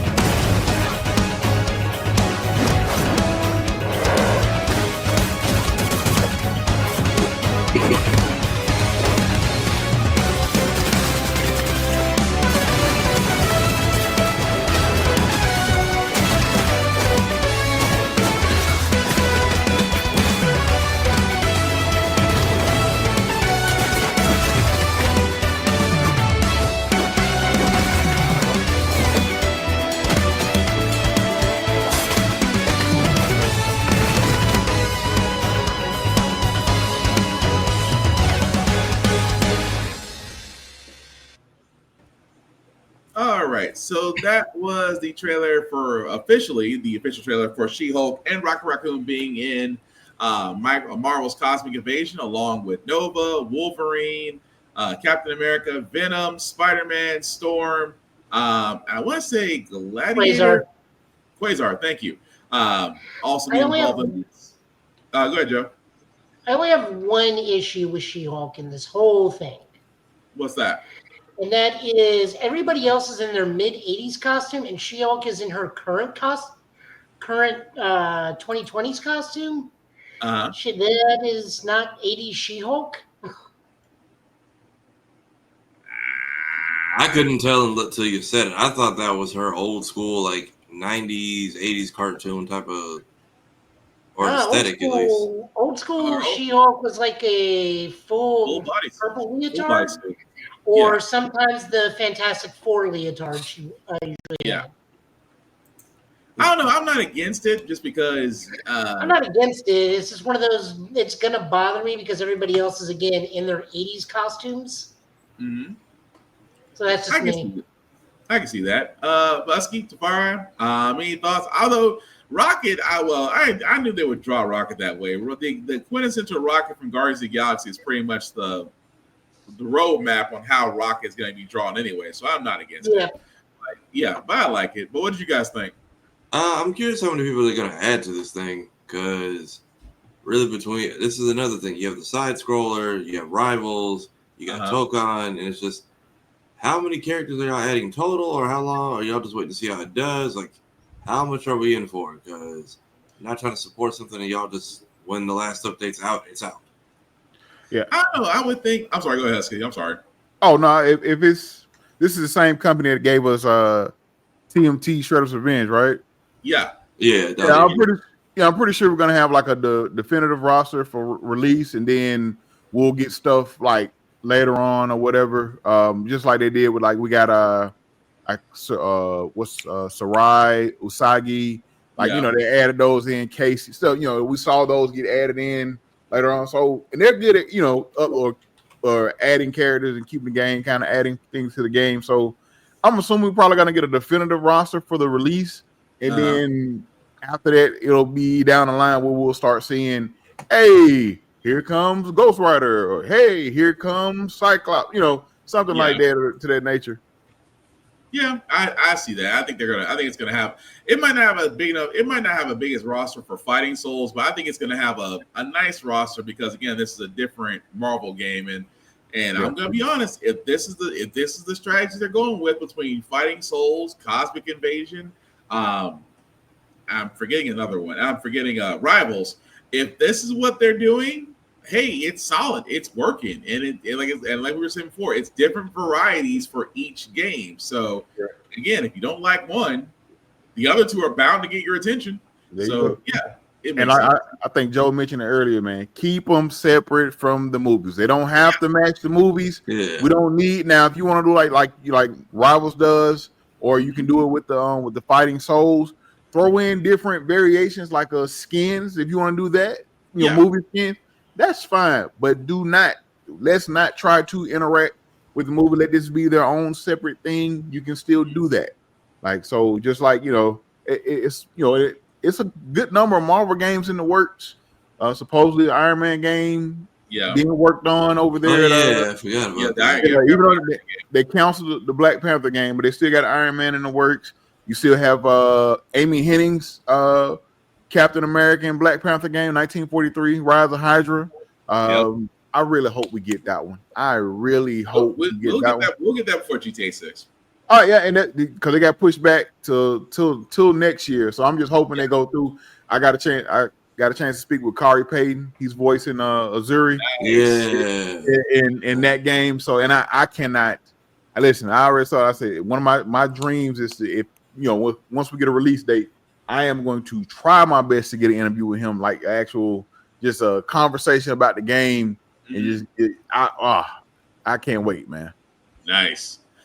All right. Well, again, like I said, still one of those games that I think we can say we're in full agreement that everybody wants to play. So, Sonic Racing Cross Worlds. Tafari, you are usually the Sonic expert we turn to, sir. Have you seen this trailer yet? And if you did, what's your thoughts on it? I saw it. I don't know too many of these other Sega characters. I know it's just kind of a way to flex. Here's what we got coming out. I played the closed network test. It looks like they did take a lot of the feedback and clean it up because it's cool. But after a while, once you get to like that last lap, the problem was the spamming of attacks and the animations get kind of wonky. So you can't really see shit for like a solid 30 seconds. Yeah. Until you're over the finish line. I do like the concept of it. Whoever's in first kind of determines which way the map is going. I believe one of these is Yakuza character and Ichiban, Ichiban, and then I don't know who this woman is. I'm surprised they didn't recycle Danica Patrick again. Hatsune Miku, she's a Vocaloid. Yeah. She's a VTuber singer. Okay. Yeah. Now, I had a horrible joke come to mind when they initially said special interview with the creator of Sonic. I'm thinking, are they getting Yuji Naka directly from prison to make an announcement?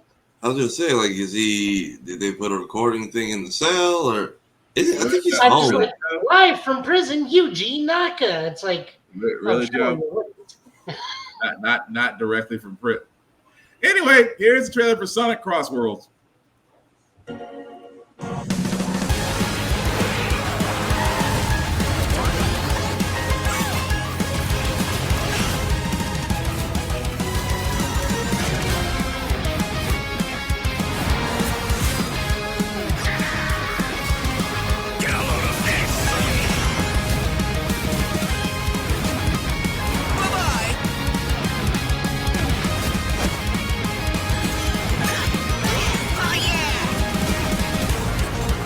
Let's mix it up.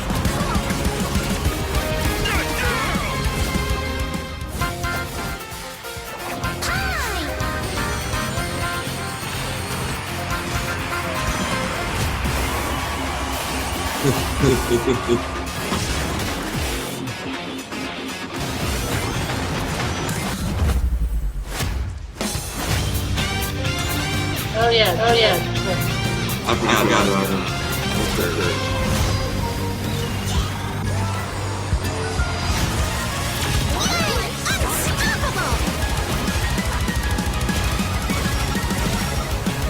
Time for me to win this.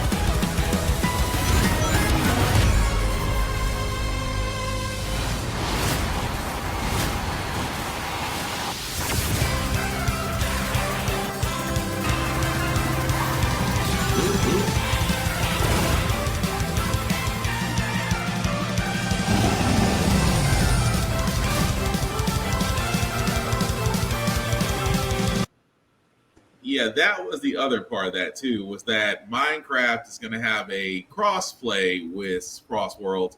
But as you can see, guys, Sonic Race Cross Worlds will come out September 25th of this year. A lot of, like I said, like Tafara said, there was a lot of muscle flexing with the special characters that came on there. Again, it's if you're tired of Mario Kart 8, you got Sonic Racing Cross Worlds. I didn't know Joker and Persona was under that umbrella. Yeah, it took me a while to figure out who that was too, but yeah, that was basically him, along with, as Joe said, popular K-pop singer, and of course, old boy from Like a Dragon. I always mispronounce his name, but thank you, Siobhan. Thank you. So, like I said, it's a nice game worth playing. Tafari, usually whenever it comes to a Sonic and Shadow game, I usually lean to you. Is this going to be one of the ones you're going to be picking up either on or before or on or after September 25th? I'll probably pick it up after release day and see what they did patch in note wise, because it can either be really, based on what I played before, it can either be really fun or really annoying really fast. So we'll see which route they let it go. Fair enough. Husky, what about you? I might check it out. You know, I'm always down. You know, ever since Mario Kart, I'm a good kart racer. You know, it's something I may not be there for a long time, but you jump in for a good time. So yeah. Fair enough, Joe. It's Smash Kart. Everybody's here. No, really, we have a few people that direct from Smash. Steve. You're right. Sonic. I mean, all they got to do is beat out the competition of Mario World and Garfield Kart Racing 2. All you can drift. Yeah, even though Mario Kart right now, shout out to Lainey at Geek by Heart, who is streaming on Nintendo Switch 2 right now. I believe she is streaming Mario Kart at the moment. Okay, I have a serious question. It's going to sound bad. Is she one of the 30,000 people playing Cow? She's currently running Daisy. Oh, there you go. She's running Daisy. Like the one Daisy in a field of Moo Moo Meadow cows. Yeah, that's a cult. But speaking of things that are just weird, and I didn't think that we would all be on the same page with the naming of this next game. Felt Felt That Boxing has now been changed to Muppet Boxing. Muppet Knockout, Punch Out. Muppet Punch Out. Thank you, Joe. Has been changed to Muppet Punch Out. If you have not seen the trailer for this, first off, be prepared. Second of all, you'll be like us and probably hooked. But this is say what, Joe? I say, Bert, I need my hands take, Bert.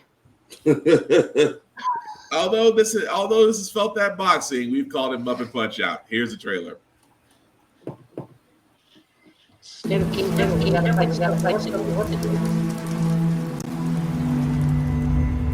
Fuzzy, the tournament of a million punches, you'll get yourself killed!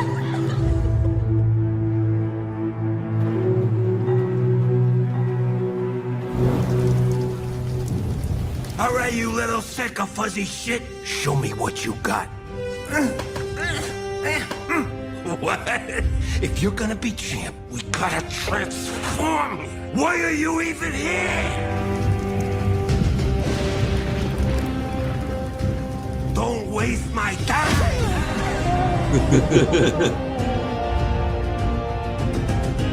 Save us, Fuzzy, or we'll die!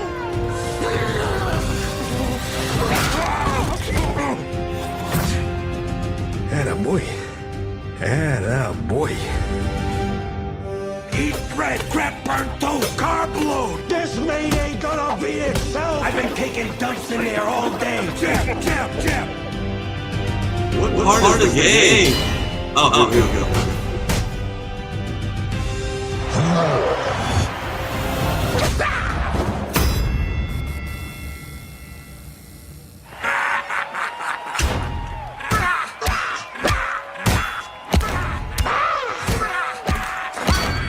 Music by Flying Lotus.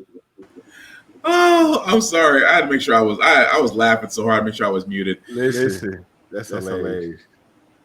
That is good freaking grief. That is Felt That Boxing, but we call it Muppet Punch Out. Definitely it's wish list now, which means that more. I say as we get closer to the Video Game Awards, we'll probably get a release date for this, fellas. Is there nothing more that needs to be said about this except that you just want to play it now? I need to see what part. How much of that is cinematic? How much of that is the game? Because listen, I don't know. I can't say animation. This design team, this development team. Yeah. Wow. Right. Wow. All I can sit there and say is when it comes to development of it, I'm hooked. I'm like you said, like Tafara said, the thing as it's jumping between cinematic and gameplay is so freaking smooth. And if that's how the game is gonna play, whoever is their coders need to go to other games. That's all I'm saying. If the transition is that smooth, your coding must be a work of freaking art. That's all I'm saying. But what else can we add to Muppet Punch Out? Because like Joe said, there are different characters there that look you're fighting. The trainer's crazy, but again, he's supposed to be. He's like a knockoff Mickey from Rocky. I'm pretty sure the plunger was a mini game at some point. Yeah. Listen, if all the trainer does is talk shit and deliver good one-liners, I'm buying it just off that because the whole this meat isn't gonna beat itself like that. Yeah. I drop loads in that thing all day. Just wow. Which one is Mike Tyson gonna voice? Ooh, that's a good question. Probably the big one at the end. Yeah. I can see that.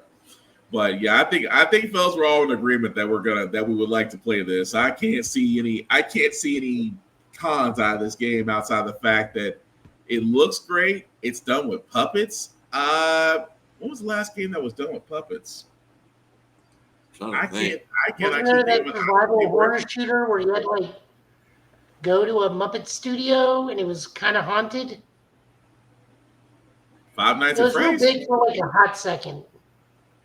I gotta look that up. I couldn't say off the bat what that was, but yeah. But with Felt That Boxing, it just looks great. I don't think we can add anything else more to it. But there were other surprises that we did see at Summer Games Fest. This one had me thinking that we were going to see a Def Jam fight for New York, the way it started. What I did not know, and then of course I will explain the surprise because Tafara found this out before me, that there is a certain common link between this game and an organization we know. But if you haven't seen this trailer, it's called Wu-Tang: Rise of the Deceiver. Okay, I actually missed this one, so. Say what, Tafara? So I actually missed this one when it came on because I was getting out of the car into the house, but I saw you send the name, so. Oh, okay.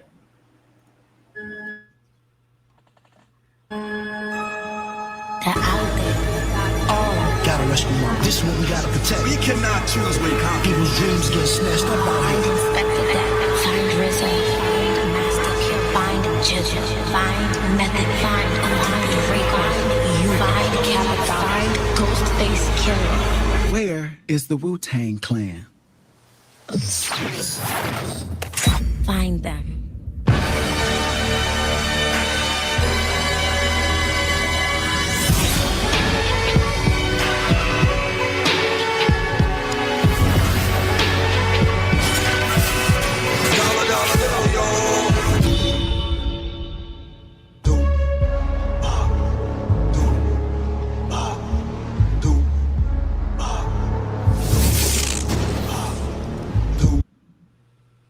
Okay, it's short and sweet, but again, this is Wu-Tang: Rise of the Deceiver.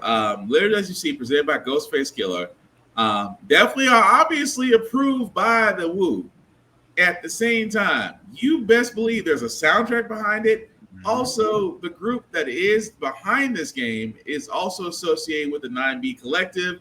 If you've heard me, myself, Tafari, and others talk about this, it's a group out there that's behind a lot of things that are behind the scenes. And this, I really didn't think this is one of them, but I can actually see their influences behind this. But that being said, we did see a little bit of gameplay, a little bit, and I'm not knocking it. But off the title alone, gentlemen, does it make you consider wanting to play this game?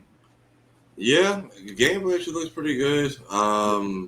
Wu-Tang is going to like their final tour or whatever right now soon, aren't they? Yeah, they're about to do their final tour, yeah. So yeah, this will be a nice way to go along with it. Not sure I'm hoping they sell some kind of physical because it'd be great to take it to a show and get it signed. But yeah, they've always been kind of in the nerdy-esque culture, so far the gameplay looks smooth. It's kind of what I was hoping from the last Ronin game we still don't have updates on. So yeah. It seems like it'll be good though. I'll probably definitely give it a spin. Yeah, I'm definitely hooked. Husky? Yeah, same. I'm going to support it regardless, but it looks fun. Looks like it's going to be good. It's an co-op RPG.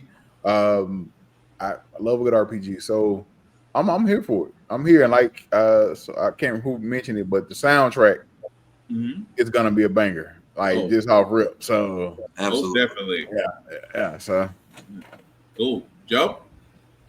Oh yeah, no, I'm definitely grabbing it. Yeah, I mean, I'm not gonna lie. That's the one. It's the one time I wish they showed more in the trailer for me to get hooked on. But let's be honest, it's Wu-Tang. Wu-Tang is for the children.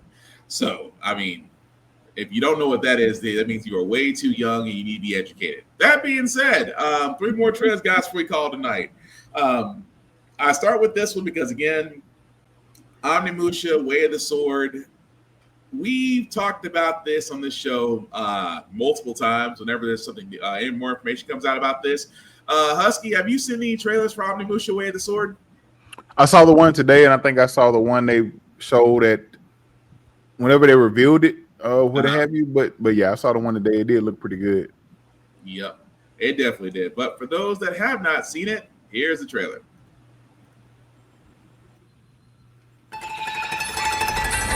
This isn't hell or my world. What is this place? Kill Ray. Also, you don't have a chance.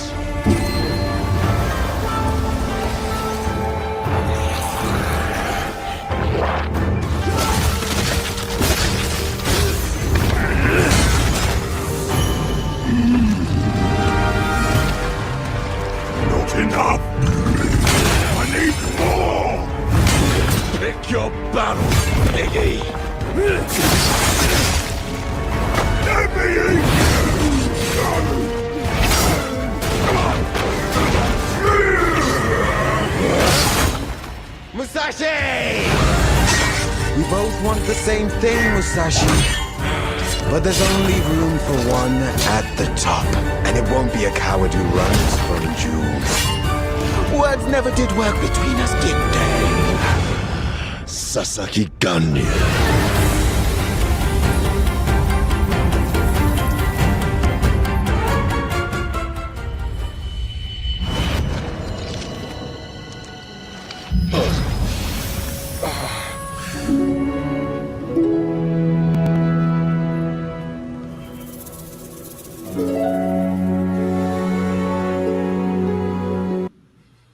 Yep. All I want to do is play it now. As you can see, guys, still wish listed for next year. This will probably come out before GTA 6. It's more than likely will probably come out before GTA 6. What more can we say about this, fellas, outside the fact that... Joe, you're muted. I say what? No, Joe was saying something. He was muted. Oh, what are you saying, Joe? Kingdom Hearts 4 will come out before GTA 6. No, I think I think we're officially in the race for who's going to come out last. Like they gave us some screenshots and a canceled game and said, "How dare you beat our DLC? We're closing the portal." Damn. We tried to summon at DreamCon and everything, and I think it made it worse. Yep, I can see that. But yeah, So- anybody else would add anything to this? Yeah, so the interesting thing is they named this dude Sasaki Ganjiro, and or Ganryu. That's not right. So Musashi's greatest fight is actually happened in, where is it? 1612 Okay. on the island of Ganryu, where he fights Sasaki Kojiro. So I find it interesting that we've renamed him to Sasaki Ganryu based off the island he was killed. Once again, I'm starting to wonder if this is a prequel to that Onimusha anime that came out not too long ago, because this is Musashi young, and the Musashi in the anime is old. Older, yeah. Based off the actor, God, I can't think of his name right now for the life of me. In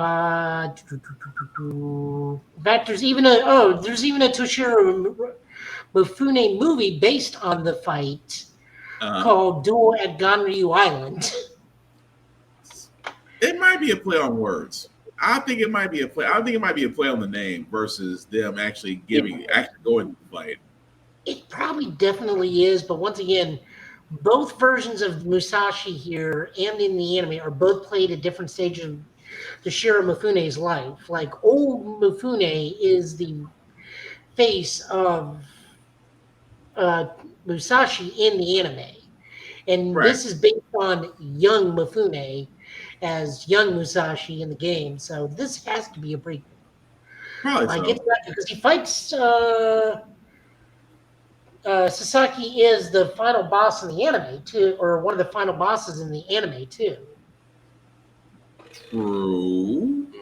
I don't know. I hope they do take some elements, but I hope they don't stay too linear to it. That's the only thing I'm worried about. But like I said, this is all spitballing until we actually get closer to 2026. Which also, by the way, I have to name drop this. Don't forget that I did do a full playthrough stream of Onimusha 2. That's also a charity stream from Middle Tennessee API.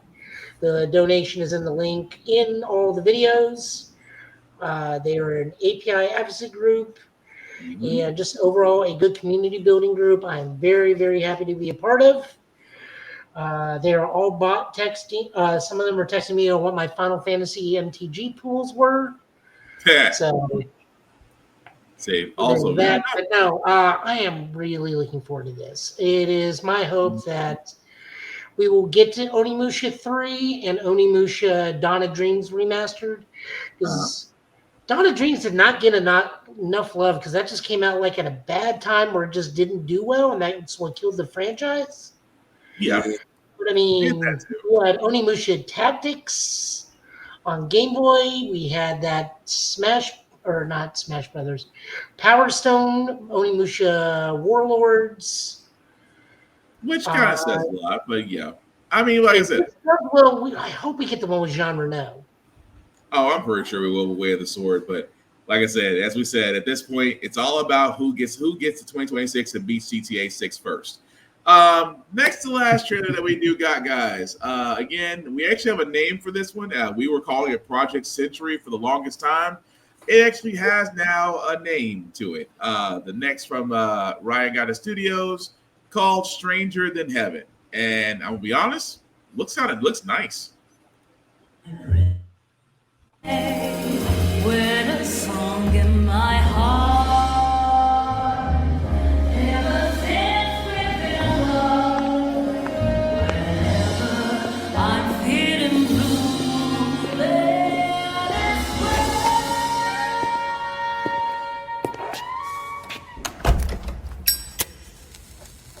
Mm-mm.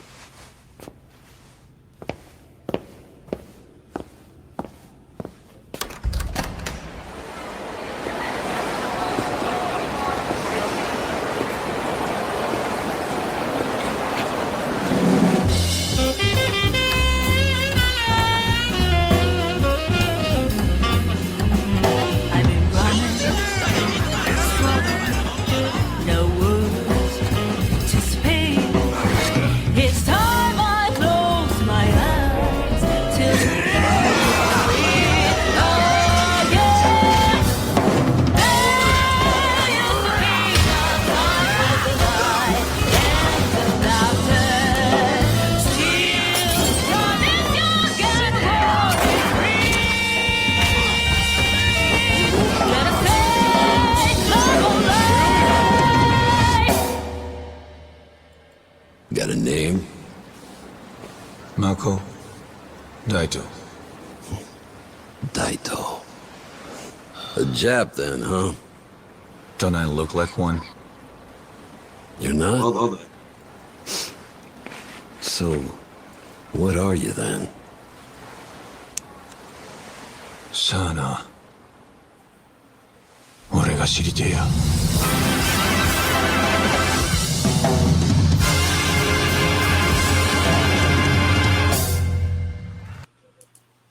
All right, guys, and that was the trailer for Stranger Than Heaven.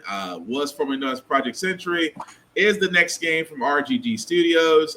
If you don't know who they are pretty much behind the Like a Dragon series and Yakuza. This is basically going to be based in 1943, so it looks interesting. The gameplay looks great. It's definitely going to be some hard combat. But what are we thinking, fellas? It's Mafia the Old Country, but Japanese. Pretty much. There you go. That's it. It really looks good. I've played a few Yakuza games, so yeah, definitely be checking it out. All right, Joe. This is unfair biased upon my opinion. Okay. Well, I mean, I play and own every single Yakuza game, so I know. That's why I'm looking at you like, what's your opinion? Oh, I'll definitely get this. This looks fantastic. I wish we had grabbed the Japanese trailer. That probably would have been even better for the music. 1943 though. God, 1943 Japan. That's such a tumultuous time between the fire bombings, the nuclear bomb that Attack Godzilla did. Yeah. Of course, the Godzilla reference, but you're not wrong though. But no, it does look pretty. It does look pretty cool though. But go ahead, Joe. I'm talking about the -1, not his attack in 1954. I forgot. Which, by the way, when he's getting a confirmed sequel, I don't know who it's going to be, who Godzilla is going to fight, but I forgot. -1 did happen during the 40s. That's exactly right.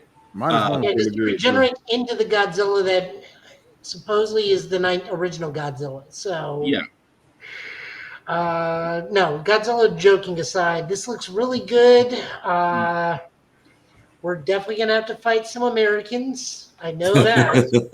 Of course. Okinawa in 1943. I don't think Okinawa is 4 years before that event.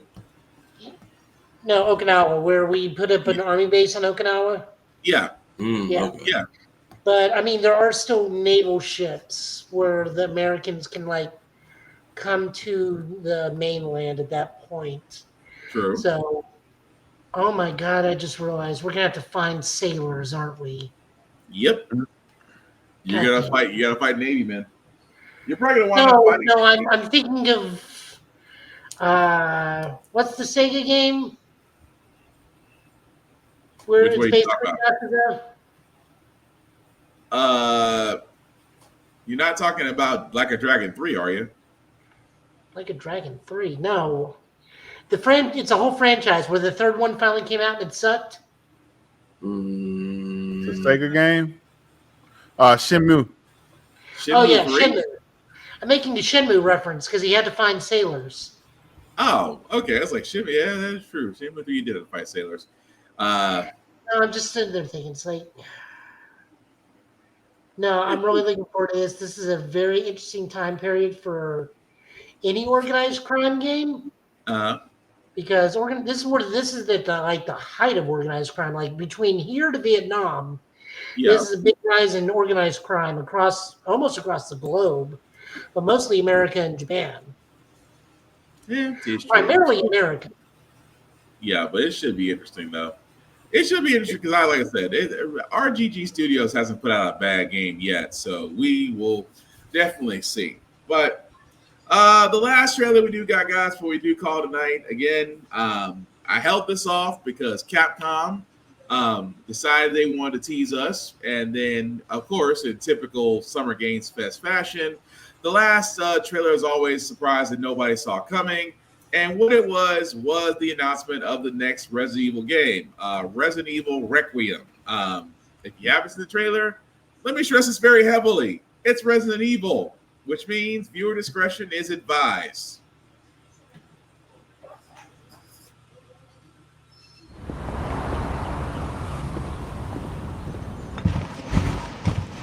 Sir.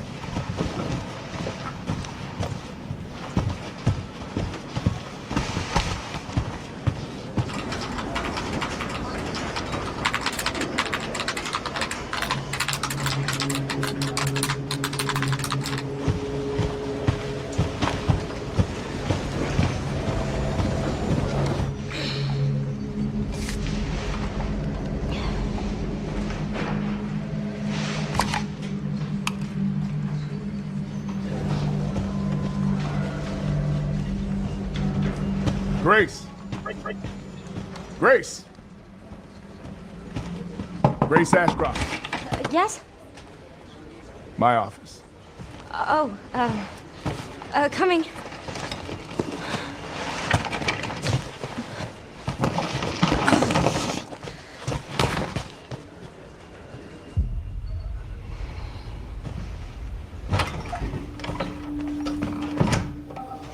If this is about the report you asked for yesterday, it'll be ready in 3. No, 2 days, tops. Put a hold on that for now. We found another body. One that exhibits the same pathology as the others we've been investigating. Now, I need a good technical analyst on this. Okay.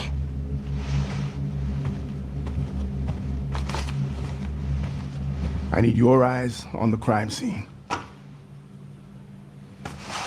The Renwood Hotel.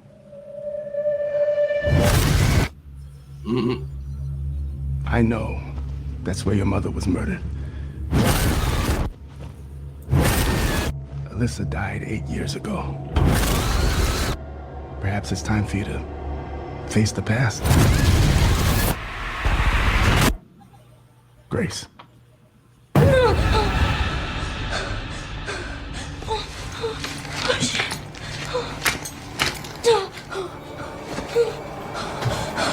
What is this? Hey!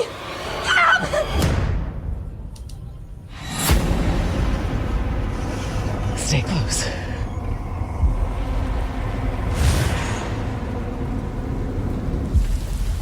They're coming. I know now that you're the one that I've been searching for. The special one. The chosen one. Miss Ashcroft.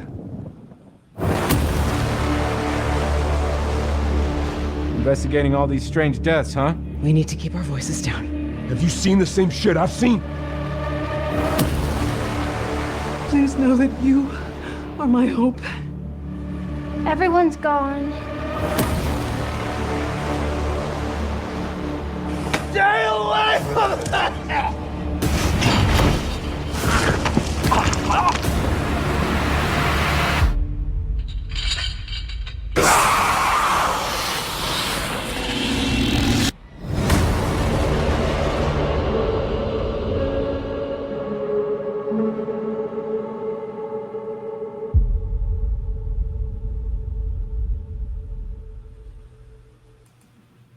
All right. And that, guys, was Resident Evil 9, otherwise known as Resident Evil Requiem.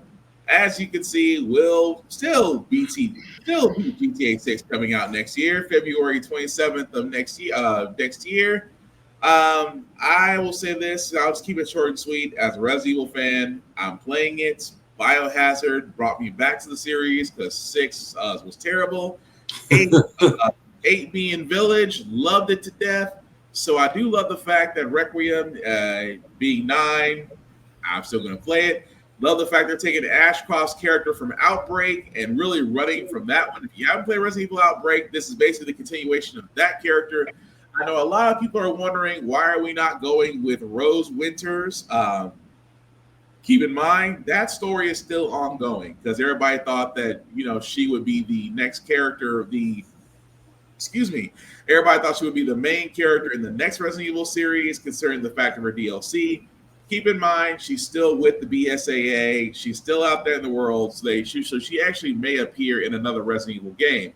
That being said, as you can see, they are going back to Raccoon City, which is now a crater. For anybody that doesn't remember Resident Evil 2, the city pretty much got blown up, and you had to escape it in time. And it's kind of funny that we're now going back to it, and Leon is nowhere to be found. Leon nor Claire, which is also a question of we're going to see them, whether or not we're going to see them in the game. But overall, I'm down to watch it, down to play it. But what do you guys think? So this is the same character from Village or somebody from, because I forgot how that game ended. Ashcroft was Resident Evil Outbreak. So she's from a completely different Resident Evil. It's so crazy. Her story. It's like different lines of the Resident Evil story. Like her story in Outbreak is what they're playing off of in Requiem now, which Outbreak leads back to Raccoon City, and Outbreak and Resident Evil 2 ran concurrently. I'm sorry, 3 ran concurrently. So here's how it goes. So Resident Evil Outbreak 1 and 2 are the early days of the zombie takeover Raccoon City, right. And it was a online multiplayer game where you cooperatively work together to get out of Raccoon City. Pretty much.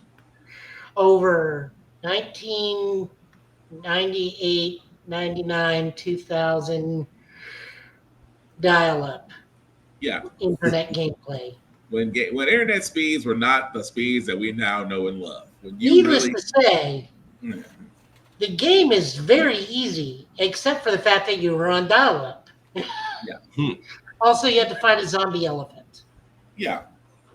So my only question with is Raccoon City got nuked? How far in the future are we? Because that thing should be as irradiated as Chernobyl. See, I don't know if it was a nuke or a neutron bomb because they never did specify. They never did specify it was a clean bomb or a nuke. And I think they're they take that gray area. I mean, I agree with you, but I think they're taking that gray area though, because the fact that they're showing Raccoon City and and that also could be a red herring. We may not be going back to Raccoon City. They may just be showing aerial photos for all we know. So that could be a distraction. Could be, but either way, I'm hooked. Hokage, Tafari. I'll check it out. Maybe I think I got a free copy of 7. I need to work my way from there. I have never really touched Resident Evil. Same. I haven't played an actual Resident Evil game, like sat and played through a Resident Evil game for the most part since like Resident Evil 2, like original Resident Evil 2. So and you play remake. Yeah, I may get judged for this. Really don't care. Like it's a I'll probably watch somebody play through it. I'm not big because once again, that's just me. I'm not big on Resident Evil games. I want to check them out. They look interesting, but all the running back and forth, like I was watching, the guy play through I think it was 7 or 8, and you have to go from one spot, then you go over there, then you come back to the same. I was like, yep. I'll just watch for the story.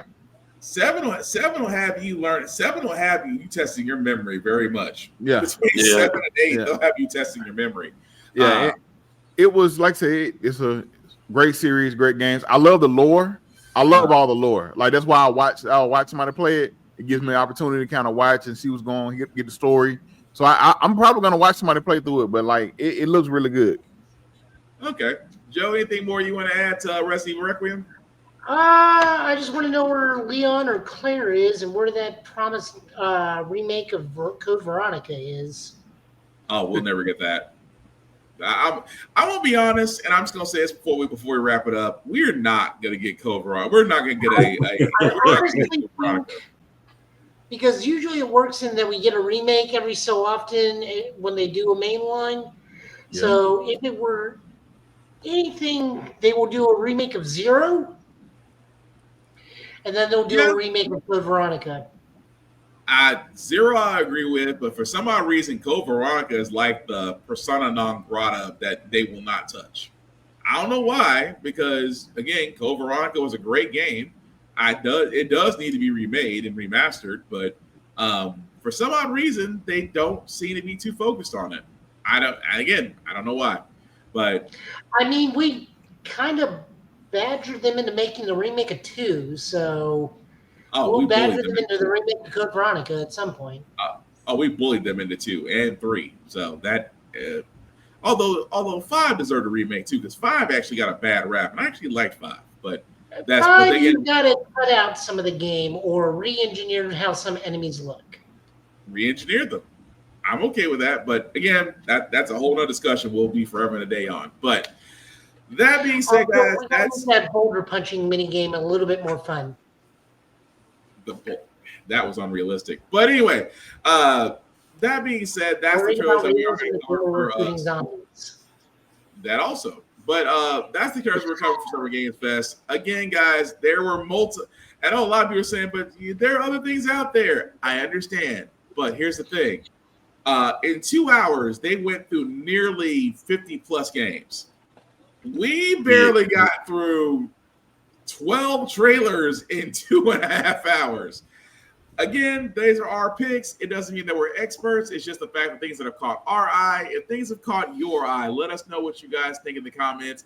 Also, really quickly, guys, if we were to give Summer Games Fest a grade, whether A for effort or all the way through F for failure, just around the bend, what do we think? I'm going to start with you, Husky.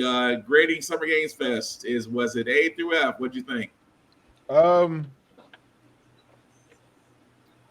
I'll give it a solid B. Like there were some really good games, really good. We didn't get. I know a lot of people they expect those big AAA games and trailers and things of that nature. But I thought it was pretty solid. We saw a lot of good games. They didn't have a lot of AAA bases, but we still saw a lot of good games that we knew about. Some games we didn't. Like we showed some Mafia Old Country. Also brought up Death Stranding 2. Like a lot of good games were shown, so I give it a solid B. All right, Tafari? Yeah, I give it a solid B plus. I came out with more than I expected.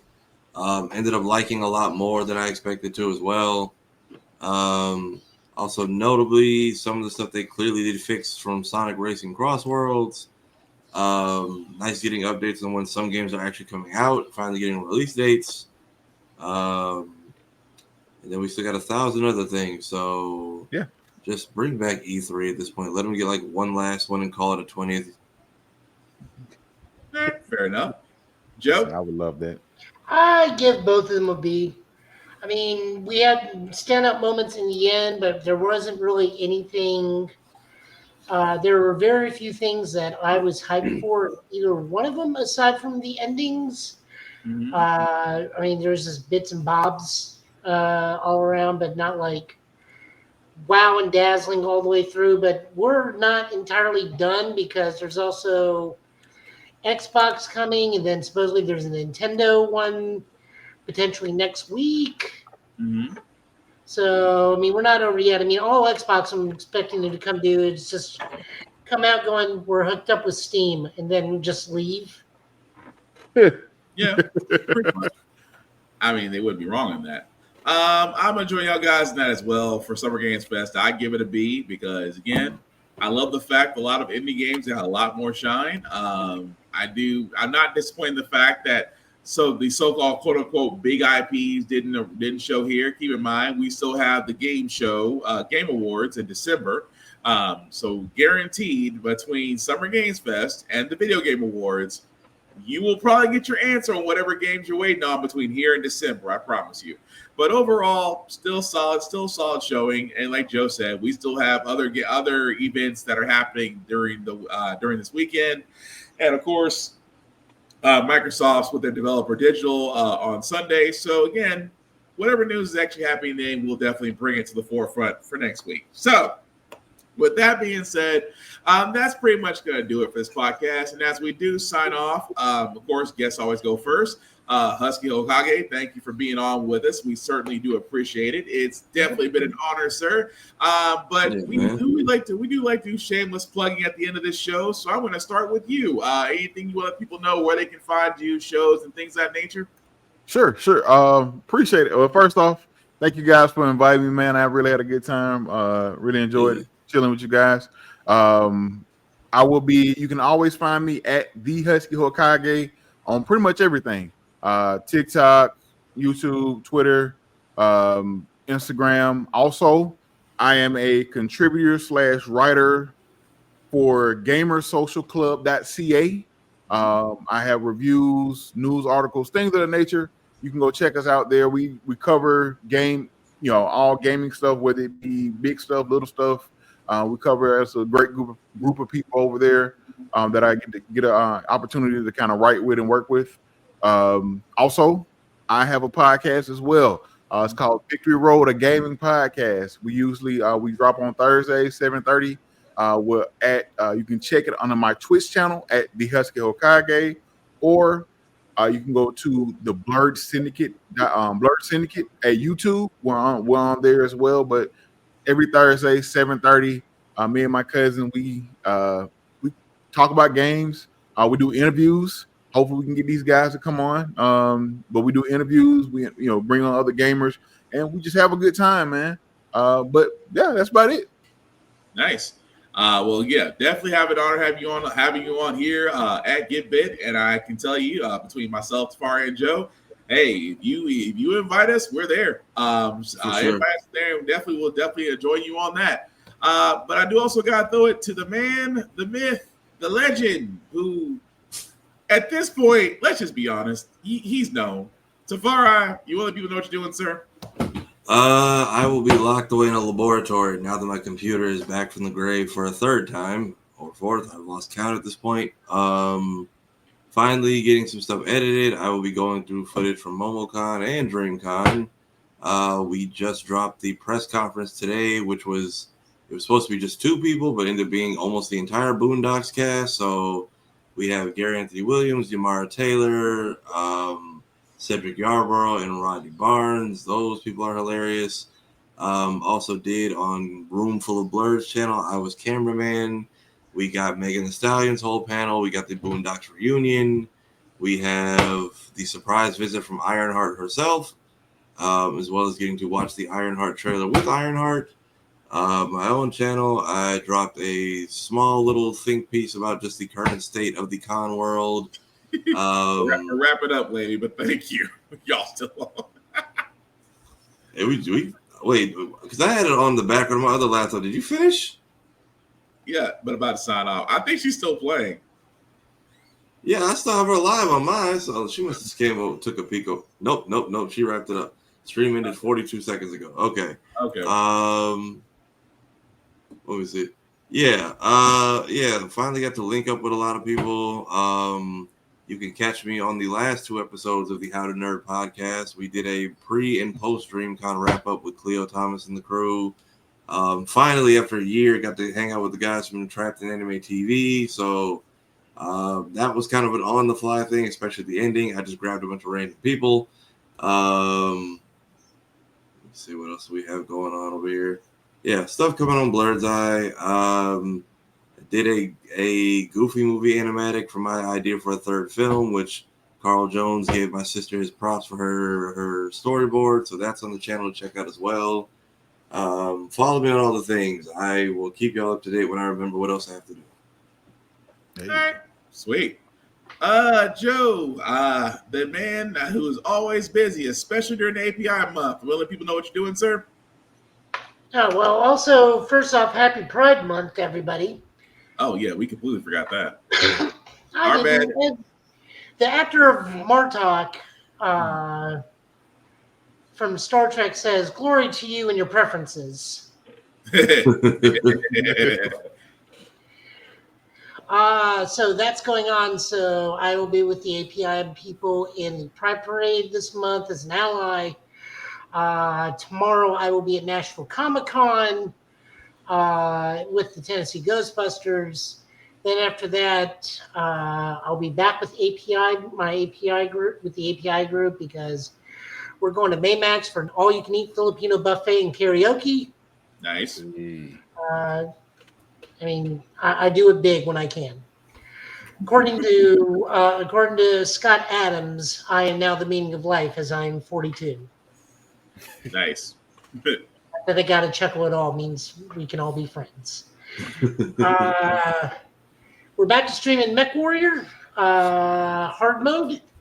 I've already gotten taken out multiple times in a single mission because I kept letting one singular medium mech just harass me while I'm taking out the larger mech. So plan is take out the real big guy, then take out the little guy. Then we take out the medium. Then we take out the slightly bigger guys. Makes sense. That's how that goes. But I'm always underweight because I'm always going to run at least one hunchback in that group. Because the hunchback puts in the work. Other than that, I'm on vacation, which for me means go do adult things I can't do because I'm at work. Sounds about right. Yeah. Monday, I got to go get 4 different vaccinations, so I'm going to be dead to the world at least till Wednesday. Why 4? HPV, hepatitis B, Updated Tdap, and COVID. Updated shots. Like, if they can offer it to me, I'll take it, because I don't want to get anything because of where I work. Right. For all those that don't know, Joe is a healthcare professional, so safety is paramount. Literally. Yeah. Thursday, I got to go get teeth worked on. And then Friday, we're right back here. So, yep. When I go get my real ID, because at some point I'm going to want to be able to travel, I'm sure. We all got to do that stupid stuff, but you're right. Yeah, I got to remember to go back to the house and grab my copy of my birth certificate. Yep, they still give COVID shots. They still give COVID shots. Go to CVS, see if you can grab yours. Yep. What else have I got going on? God only knows. I'm so tired. Hi, Christy. As a fellow healthcare worker, you do not want work cooties. Yeah? Yeah, you don't. You do not. I am working on some Final Fantasy based themed commander decks because I'm playing at a card shop helping out my local card shop because, shop local. Shop local, play local. Other than that, just cooking my Korean food and living a small, meager life. All right. Thank you, Joe. Before I do get to myself, like I said, shameless plugging as I usually try to do. Shout out to Rick's Comic City, Nashville's number one place for comic books, for mangas. You name it, they have it. Definitely check them out in their Nashville, Clarksville, Tennessee locations. Also at rickscomiccity.com. We showed them love because they show us love here at the Give It Podcast. Again, if you are in the Middle Tennessee area, definitely check them out. If you are not in the Middle Tennessee area, guys, as Joe said, shop locally, support your local comic stores, support your local libraries, support your local bookstores, support your indie writers, support those because, again, those that do not have Amazon or Starbucks backing need our dollars, our patronage. And I can go down the list of independent comic book writers of Midnight Comics, of Concrete, of Ace Blade. I can keep going down that list, but I would be here all night. So again, guys, support the indies, support local, shop local. And if you are in Milton, DC area, definitely check out Rick's Comic City. Also, check out APR TV. Why? Because shows like ours are on APR TV. You can definitely check them out at alwayspressrecord.com, either on the Roku or the Amazon Fire app. And check out the many other shows like Bird's Eye View that is also available on APR TV. And trust me, it's just like Tubi, except it's for us. And speaking of things that are for us, blurredstation.com. We have been talking about this, guys, for going on the better part of a year now. We want to support this because this is basically our table of programming, our television shows, our movies, our anime, things of that nature. But the most important thing about it is, guys, we want our patronage and our dollars to go back in our pockets. And we can do that through our own original programming. And that's what Blurred Station is all about. Definitely check out blurredstation.com. Select the Join Now button. Select the Bird's Eye View Affinity membership. Select anybody there. And it is $10.99 a month to stream Blurred Station. $10.99 a month. You can't beat that with a stick. And we can actually run this up. We can actually run this up the same way we run up Tubi, except Tubi is owned by the same guy who owns Fox. And trust me, that if that is not the Darth Vader of media management, I don't know what is. So again, support blurredstation.com. As for myself, guys, again, support the blog, support the Give It podcast on all socials, Facebook, YouTube, Twitch, TikTok. Also with myself, Black_Spartan615 on the socials. You can like, share, and follow me there. Just don't make it weird. I don't want to have the habit of blocking people. The shows outside are still running on. How the Frack We Got Here is still running every Wednesday at 7 p.m. Of course, Give It podcast every Friday at 8:30-ish. Still doing the streaming thing. I just finished streaming Doom the Dark Ages. Love that game. I'm getting back to my forever nemesis, Final Fantasy VII Rebirth, before I hop on the RoboCop and the other games. But definitely check me out under my handle, Black Spartan, of course, on YouTube or on Twitch. Definitely like and follow me there. At the same time, guys, I forgot Nashville Comic Con is tomorrow, June 7th through the 8th at the Nashville Fairgrounds. We'll try to make it if I can, but hey, life be lifing. If you can come out, or if you've never been to a con and you are in the Nashville area, definitely check it out. Have some fun. But there are rules. I would suggest going to Safari TV because he has a whole series of how to plan for a con, what to do at a con, what to do post-con, and also the do's and don'ts. I have 3 simple rules. Number 1, respect the cosplayer at all times. Cosplay is not consent. Please treat people like human beings. Not that freaking hard. Number 2, wash your ass. I cannot tell you how many times I've seen at a con now where they're handing out deodorant and soap. It is not freaking cute, especially for me, for a guy who's got kids. Kids can be walking petri dishes, which means if they get sick, they get me sick. If you get my kid sick and I find out that you did, I'm whooping your ass. Simply put, guys, clean clothes, soap, water, and go enjoy yourself in the con. Don't let your deodorant don't let your funk introduce yourself before you're there. That's all I'm getting at. And the number 3 rule that I have for myself, as I have for everybody else: be nice, be kind, talk and share your fandoms. Note, I said talk and share. You can discuss, you can debate, but don't be a dick about it. And again, don't be a dick, and we'll all be cool. But as we wrap this up, again, we want to thank Husky Hokage for joining us. We also, again, guys, this is the weekend, and I'm stressing this a lot these days when it comes to the weekend, because I understand it's summertime, you want to be out. It's the weekend. What I mean by that is, please make smart decisions. You will not be able to see a judge on the weekend. You won't see a judge till Tuesday. Please make your decisions accordingly. I leave it at that. I have a sound for that one. Say what? I have a sound for that one. Go for it. Oh, it's okay. It's not okay. Why? Why, Joe? Why? That also being said, you know what? I did ask. That also being said, guys, don't doom scroll. Please protect your peace. Go outside and go enjoy life. Please get away from the doom scrolling. Check on your friends, a call or a text, especially during this month, not only because it's Pride Month. Shout out to our LGBTQ plus brethren out there. It is also Men's Awareness Month, which gives guys, you are not alone. I cannot stress that enough. As men, we don't really talk about our problems. Please, if you are needing help, there are many avenues out there to get help. Check on your people, things of that nature. You are simply not alone. Again, I'd rather be talking to you than go into your funeral. I can't say that enough. That also being said, guys, we will be back here, same Get Bit time, next Friday, same Get Bit channel, with news of the week. We will talk about what happened with Doctor Who and the reason for that next week. We will talk about what's going on with Black Panther Marvel Knights and Mr. Caseta lost his effing mind. And we will also talk about the news of the week. So with that being said, fellas, any last words before we call tonight? Yeah, shout out to the cast of the Boondocks. I got more autographs on the collector set, so now I've got Carl, I've got JD Witherspoon, I got half an autograph and a paw print from Rodney Barnes.